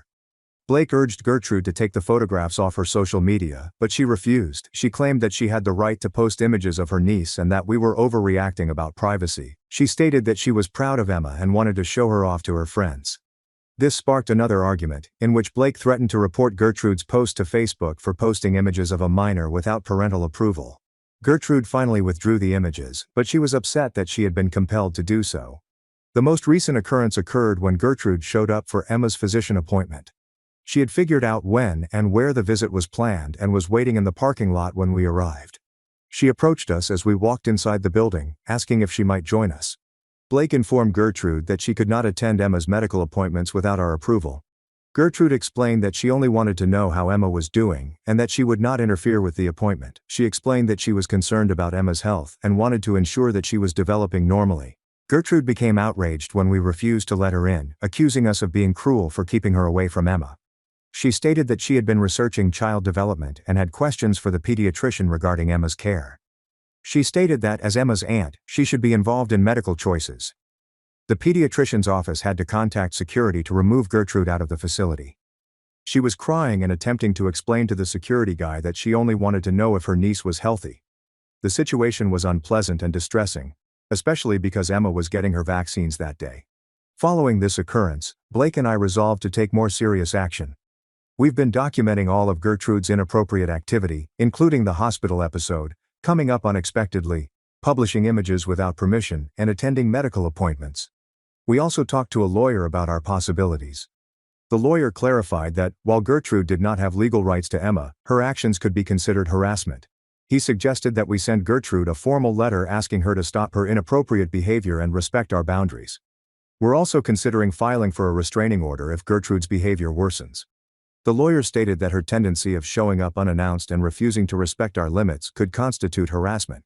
Blake is debating whether to take legal action against his sister. He still loves Gertrude and wishes to maintain a family bond, but he is beginning to recognize that her behavior is abnormal. He is particularly concerned about how this may damage his connection with his mother, Janet. Janet is still attempting to arbitrate between us and Gertrude. She continues telling us that Gertrude is only enthusiastic about Emma and that we should be more patient. Janet does not appear to comprehend that Gertrude's behavior is wrong and potentially hazardous. The stress of this scenario is impacting my ability to bond with Emma and enjoy being a new mother. I'm constantly scared about Gertrude turning up unexpectedly, or generating additional scenes. Blake is supportive, but I can sense he is also concerned about the family turmoil. We have chosen not to attend any family gatherings where Gertrude will be present until she proves that she can respect our boundaries. This means missing some crucial family gatherings, but we're not comfortable exposing Emma to Gertrude's erratic behavior. I never knew becoming a mother would include so much family strife. Gertrude's behavior has gone much beyond the typical enthusiasm of being an aunt, and she does not appear to grasp that her behaviors are inappropriate and hurtful to our family. Update 3. This will be my final update on the issue with Gertrude. Emma is now many months old, and we have had to make some difficult decisions regarding our family relationships. Gertrude's behavior continued to worsen after my last update, despite our efforts to establish boundaries. The formal letter from our lawyer demanding that she respect our privacy had no bearing on her conduct. If anything, it seemed to motivate her to be more involved in Emma's life. Gertrude arrived at our place early in the morning. She was crying and explained that she had been awake all night worrying about Emma. She stated she didn't understand why we were so unkind to her, and that all she wanted was to be a good aunt. Blake answered the door and attempted to speak to Gertrude quietly. He stated that we weren't trying to be unkind, but that we needed her to appreciate our parenting decisions. Gertrude grew enraged, claiming that she had planned to assist raise Emma and that we were ruining her hopes. The conversation continued in circles. Gertrude insisted that she had rights as Emma's aunt, and that we were acting unreasonable. Blake attempted to explain that being an aunt did not give her the authority to make decisions regarding Emma's care, or to pop up unexpectedly anytime she pleased. Gertrude eventually left, but she returned later in the day with Janet. Janet had been attempting to arbitrate between us, but this time she appeared more frustrated by our position. She explained that Gertrude was family, and that we needed to find a way to incorporate her in Emma's life. Janet advised that we establish a regular visiting plan in which Gertrude could see Emma once a week for a few hours. She said that this would allow Gertrude the access she desired and still respecting our boundaries. The difficulty was that Gertrude quickly began making extra demands regarding the visitation schedule. Gertrude wanted to take Emma places on her own, including overnight stays at her residence. She explained that she had put up a nursery in her spare room, and Emma should grow used to being there. She also wanted to be involved in Emma's feeding regimen, sleep routine, and medical treatment. When we mentioned that we were uncomfortable with overnight visits or Gertrude making parental decisions, she became furious again. She complained that we were treating her like a stranger, and that she deserved more involvement in Emma's life. She explained that she had been researching child development and had some thoughts about how to best care for Emma. Gertrude began following us around town, which escalated the situation. She would appear in the grocery store, the park, and other locations where we took Emma. She claimed that she was only trying to spend time with her niece, but her conduct made us uneasy. The most worrying occurrence occurred when Gertrude followed us to a restaurant where we were to meet my folks for lunch. She sat at the table across from us, staring at Emma. When my father requested her to go, she explained that she had the right to remain in a public location and was not bothering anyone. Gertrude spent the entire lunch observing our table and photographing Emma with her phone. When we urged her to stop taking photos, she explained that she was simply capturing memories of her niece. She explained that because we were not allowing her to spend time with Emma, she needed to find other ways to feel connected to her. This episode let us know that Gertrude's behavior would not change with time or patience. Her fixation with Emma grew stronger, and she appeared to feel she had parental rights rather than traditional aunt privileges. Blake and I decided we needed to file for a restraining order. We compiled all of the evidence we had regarding Gertrude's behavior, including the hospital incident, showing up unexpectedly, publishing images without permission, arriving at medical visits, and following us about town. The restraining order was granted due to Gertrude's record of harassment and refusal to respect our limits. The order states that Gertrude must keep at least 500 feet away from us, Emma, our home, and our workplaces. She is also barred from contacting us directly or via third parties. Gertrude had a full meltdown after receiving the restraining order. She called Blake, crying and yelling that we were killing her family. She claimed she had done nothing wrong, and that we were being vengeful. She accused me of influencing Blake and turning him against his sister. Janet was likewise furious with the restraining order. She felt we had gone too far, and Gertrude was just pleased about Emma. Janet couldn't understand why we couldn't find a solution to resolve the situation without resorting to the judicial system. She said that we were tearing up the family over something that might have been remedied via communication. Blake's family has become divided as a result of the restraining order. Some family agree with our decision and see that Gertrude's behavior was unacceptable. Others believe we overreacted and should have been more gentle with Gertrude's transition to being an aunt. Blake's aunt Helen has been extremely critical of our decision. She claimed Gertrude had always been emotional and that we should have made concessions for her characteristics. Helen stated that Gertrude had made significant sacrifices to help raise Blake, and that we owed her greater care. Blake has struggled with his family's separation. He loves his sister and never wanted things to get this far, but he also realizes that Gertrude's behavior was abnormal. He has been attending to counseling to help him process his emotions about the issue. Gertrude has usually followed the restraining order, but she has found ways around it. She has been delivering gifts for Emma to Janet's residence and requesting Janet to deliver them to us. She has also started writing letters to Emma, which she wants us to store for when she is older. We've asked Janet to cease bringing gifts or messages from Gertrude since it goes against the spirit of the restraining order. Janet was angered by this request because she feels she is being forced to choose between her children and her grandchild. The situation has stabilized slightly. Gertrude has not broken the restraining order directly, and we have had no unexpected interactions with her. However, family relationships remain strained, and we're unsure whether they can be healed. Blake and I have agreed that we will concentrate on raising Emma and creating our own family rituals. We will not attend family gatherings where Gertrude may be present, and we will minimize our interaction with relatives who do not respect our boundaries. This experience has taught us that sometimes safeguarding your family entails making difficult decisions that others may not understand. Gertrude's behavior was not consistent with her pleasure about becoming an aunt, and we needed to take action to safeguard Emma and ourselves. Emma is thriving despite the familial drama. She is a happy, healthy baby who is meeting all of her developmental milestones. Blake and I are embracing fatherhood and focused on providing a pleasant home for our baby. We hope Gertrude will eventually get the treatment she needs to comprehend appropriate boundaries, but we will not jeopardize Emma's safety or our family's tranquility while we wait. The restraining order remains in effect, and we are prepared to pursue further legal action if required. This has been one of the most difficult experiences of our lives, but it has also taught us the importance of putting our immediate family's well-being ahead of wider family expectations. We're moving on with our lives, focusing on the great elements of becoming new parents. Now, let us go to the following narrative. Story 2. My wife insisted that I pay half of my daughter's college fund to my stepson. When I declined, she went behind my back and did something unlawful, which ended our marriage. I, 42, have been married to my wife Lauren, 39, and we both have children from past relationships. Claire with her son Jake. I've always prioritized saving for Claire's future.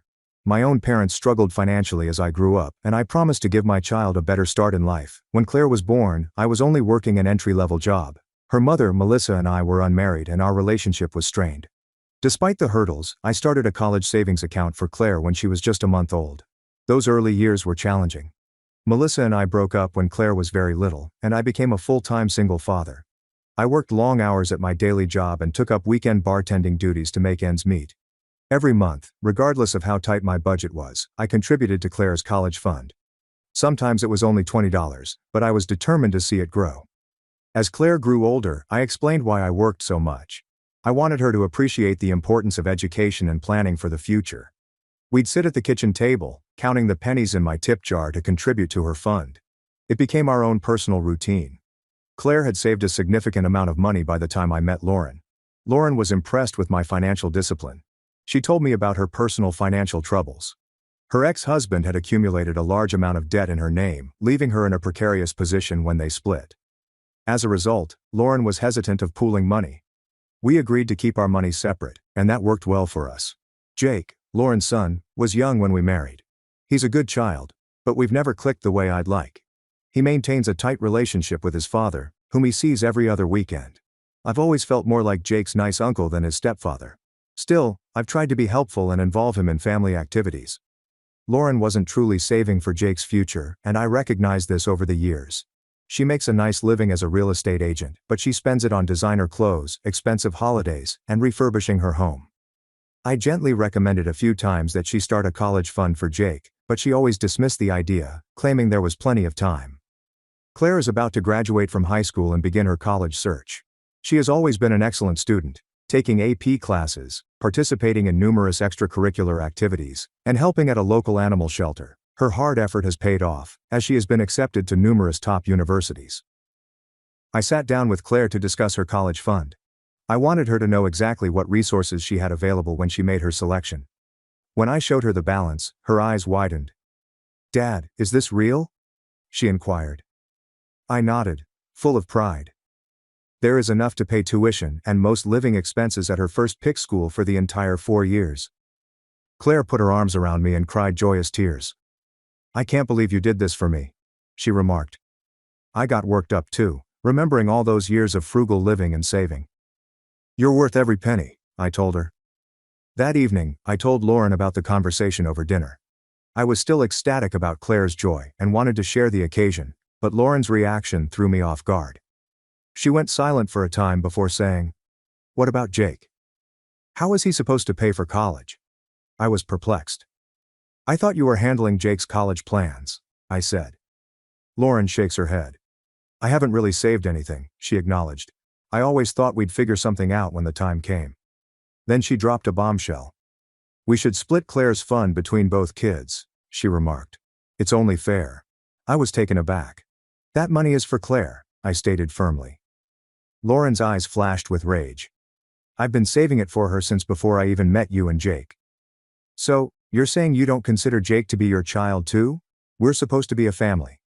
I attempted to explain that it was not about loving Jake less, but about keeping a promise I made to Claire years ago. Lauren was not hearing it. She accused me of favoritism, and that I was setting Jake up for failure by not giving him equal support. The argument immediately escalated. Lauren mentioned every time she believed I treated Claire differently than Jake, and I responded with examples of how I've tried to be a decent stepfather. We went round and round till Jake arrived home and heard us shouting. Jake became furious when he discovered what we were fighting about. He stated he had always felt I didn't really consider him family, and this confirmed it. I tried to explain, but he stormed off into his room. Claire also overheard some of the argument. Later, she came to me in tears and offered to split her fund with Jake. It crushed my heart to see her eager to give up her aspirations out of shame. I informed her that none of this was her fault, and that the money was her own. Period. Things have been really strained at home since then. Lauren is ignoring me and making snarky remarks about my real family. Jake is entirely avoiding me. Claire is walking on eggshells, visibly worried about the situation. Lauren urges that I make things right by agreeing to split the money. But I don't understand how taking half of Claire's future and giving it to Jake is the appropriate thing. This fund symbolizes years of sacrifice and forethought. It feels bad to only hand over half of it, especially because Lauren had the same opportunity to save but decided not to. I offered that we look at Jake's other options, such as scholarships, financial help, or starting at a community college. Lauren says that's not good enough and accuses me of trying to limit Jake's chances. I adore Jake. I really do. But I entered his life when he was already a teenager. I regard my duty as more of a mentor than a father. He has a father whom he is close to. I'm not looking to replace anyone. It's important emphasizing that Jake is an ordinary student who has shown little interest in college. He has considered attending trade school to become an electrician. I believe that is a fantastic path, and I would be delighted to help him in it. Lauren, however, insists that Jake obtain a 4-year degree despite Jake's skepticism. I feel like I'm being presented as the bad guy because I don't want to endanger my daughter's future, which I've fought so hard to obtain. But perhaps I am not seeing things clearly. The entire experience has made me doubt everything. AITA for refusing to split college funds? Update 1. Things have only worsened. I appreciate everyone's feedback and support. It's given me something to think about. Domestic tensions continued to rise. Lauren and I were scarcely communicating, simply coexisting in the same area. Jake was plainly furious and began ignoring me entirely. Claire looked tense, and I could tell she was trapped in the midst, attempting to maintain the peace. I attempted to have a calm chat with Lauren about Jake's future ambitions and how we could help him without depleting Claire's fund, but each session soon turned into accusations and repeating old disagreements. Lauren started bringing up instances when she believed I had favored Claire, while I emphasized all the ways I had tried to be there for Jake. We were simply talking in circles. Things came to a head. I arrived home early from work intending to catch Claire before her shift at the animal shelter. Instead, I discovered Lauren and Jake sitting at the kitchen table, with a stack of papers strewn out. When they noticed me, they both jumped, as if they had been caught doing something wrong.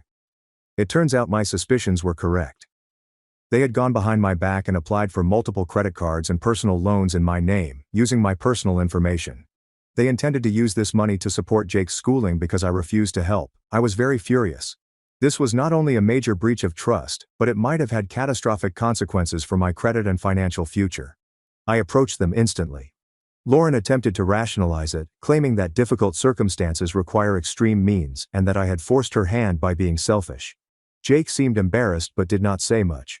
I informed Lauren that this was completely improper and potentially illegal. I made it plain that I would cancel all cards and loans immediately. Then I told her I needed some time to ponder and went to stay with my brother. While I was away, I did a lot of soul-searching. I reflected on the early days of my relationship with Lauren. We bonded over our experiences as single parents and our commitment to provide better lives for our children. I remembered how impressed I was with her independence and how she had surmounted her financial difficulties following her divorce. However, I discovered that I had overlooked certain red flags. Lauren had always been a bit reckless with money, justifying extravagant purchases as a gift for herself after years of struggle. She'd say Claire was fortunate to have her college expenses covered, but she never took any steps to save for Jake. I contemplated my relationship with Jake over the years. I sincerely care about him, but I recognized I was attempting to create a father-son tie that simply did not exist. He already has a close relationship with his father. My attempts to be a father figure were likely confusing for him and set unreasonable expectations. I returned home and asked Lauren for a private talk. I informed her that her acts were a deal-breaker for me, and that I desired a divorce. She erupted into tears and begged me to reconsider, claiming she was only doing it because she was trying to assist her son. But I remained firm. I stated that this was more than just a credit card mishap. It was about a pattern of behavior. Disrespecting my boundaries, attempting to guilt me into doing things, and now perhaps committing fraud. I told her I couldn't stay in a relationship without trust. Lauren's emotions ranged from appealing to fury. She accused me of never truly accepting Jake, and of always putting Claire first. She claimed I was ruining our marriage over money. But for me, it wasn't about the money. It was about a violation of trust and realizing that our family and financial ideals were totally different. Following our conversation, I sat down with Claire and Jake individually to explain the situation. Claire was upset, but claimed she understood.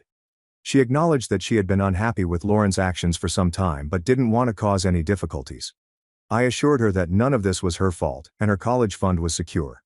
My chat with Jake was more difficult. He apologized for his involvement in the credit card scheme and stated that his mother had put pressure on him to participate.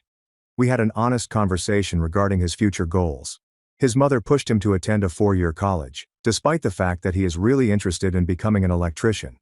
I told him I believed trade school was an excellent choice and offered to assist him with research programs. So I'm now in the process of separating with Lauren. I'm staying with my brother for now while we figure out the logistics. Claire will be with me, of course. I've informed Jake that, even though his mother and I are breaking up, I still care about him and want to continue our connection if he is willing. It's been a trying and emotional moment for everyone concerned.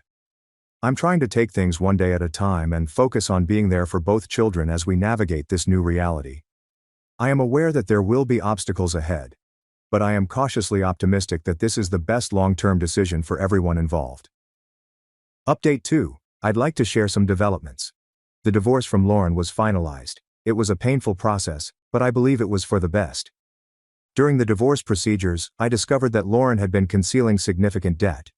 It turned out that her extravagant spending habits had caught up with her, and she was in very bad financial shape. This explains why she was so keen to get her hands on Claire's college cash. I'm relieved I stood firm and safeguarded that money. The revelation regarding Lauren's debt reminded me of my own parents' financial troubles. I remembered the continual stress in our household, the battles about bills, and the humiliation of having our electricity turned off more than once. It reaffirmed why I was so determined to provide financial security for Claire. Claire has begun her freshman year at her dream school. She is studying marine biology and thoroughly enjoys it. She calls every Sunday to tell me about her school, new friends, and part-time job at the campus aquarium. Hearing the excitement in her voice makes all of the years of savings and recent upheaval worthwhile. There have been some hiccups in the road. She struggled to adjust to having a roommate at first, and her biology studies are more difficult than she anticipated. But she faces these challenges with persistence and a cheerful attitude. I'm really proud of her resilience. Regarding Jake, our connection has actually improved since the divorce. Without the strain of forcing a father-son bond, we've built a more natural mentor-mentee relationship. He works full-time at a local garage and attends community college. Jake and I have been meeting up for lunch every few weeks. He's telling me more about his hopes and anxieties for the future. I've been assisting him with budgeting and saving money, and he appears to appreciate the advice. We've been looking into electrician apprenticeship programs together, and he's getting enthusiastic about the opportunities. Lauren has been struggling since their divorce. To pay off her debt, she had to drastically reduce her living space and work a second job. She's tried to contact me several times, alternately apologizing and accusing.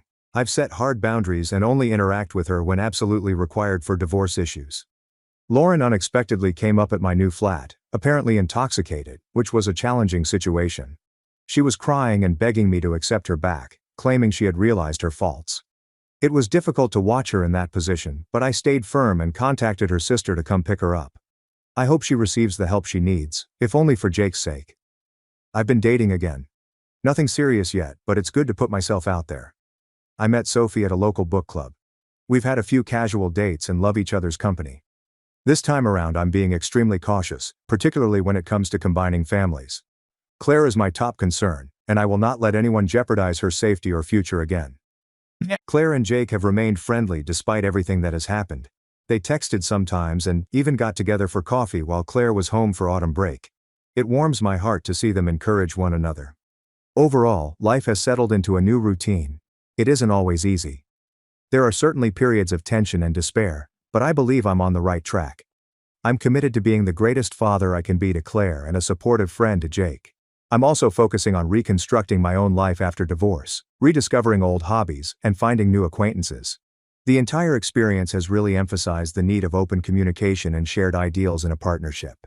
It has also strengthened my belief in the need of planning for the future and sticking to your ideals, even when things are challenging. As I watch Claire excel in college, I'm glad I heeded my instincts and secured her future.